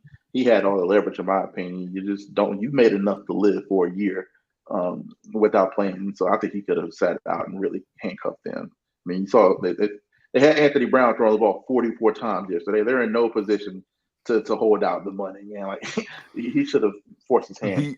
The thing is, you put yourself in a pretty bad situation if you sit out as a player under contract, especially your rookie contract. You have to pay. You're fined a lot, and they're not optional fines. So the year for him to sit out would be this upcoming year under a franchise tag. If he really wants to pull that, then you can sit out without paying back millions of dollars if you don't sign your tag. But if you try and sit out under contract, it's pretty detrimental. So right now he has the injury to like basically say I'm not ready to play. But like if he did that at the beginning of the year, he would be paying the Ravens a boatload of money right now, or the NFL or whoever, probably the Ravens, I guess. I forget how it works. But this year will be the year for him to do it if he wants to. I'm just saying. Yep. I mean, listen, if the situation is you have to come back to Baltimore, you have to. That's what I would do. There's no way. He's done too much. They've been too successful. They've been to the playoffs. 3 out of the 4 years he's been the starter. He's won an MVP. Mm-hmm. I mean, he's won a playoff game. Like, he's done more than enough. I mean, you got to pay the guy or let him go. As simple as that. All right. Well, gentlemen, thank you for joining me. We'll be back on Thursday. Nick and I, potentially Kyron, will see if you have the time to join us to talk about all of the teams that did not make the playoffs, what went wrong for them, and obviously we will touch on any further coaching or GM updates when that time comes as well. Kyron, let everybody know where they can find you between today and whenever the next time we see you is. Right here at Kyron Samuels on social media, normally on Twitter. Then I have a link tree that link you to everything that you need to go to and everything that I'm working on. So that's where you get all the updates from me. And that's pretty much it, man. That's what I'm doing right now. So thank you guys again. My pleasure, truly. Nick, how about you, man? You'll be back Thursday. Where can they find you till then? Yeah, you can find me at Nick with Sports on this side right here on Twitter. I got all my stuff up there. I got to keep people posted because I think at some point SIS is going to post our draft page with all of our reports, and I'm going to be on that. Nice. So at some point, I'm going to have to direct people to that. But for now, just find me on Twitter at Nick with Sports. Beautiful.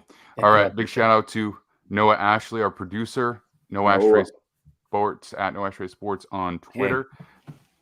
And thank you for keeping us updated with the coaching and GM news. That's very helpful. And again, I'm at the Max Dean, and we will be back this Thursday. This podcast is brought to you by Gridiron Heroics Media. Check the mic and make sure it sound right, boys.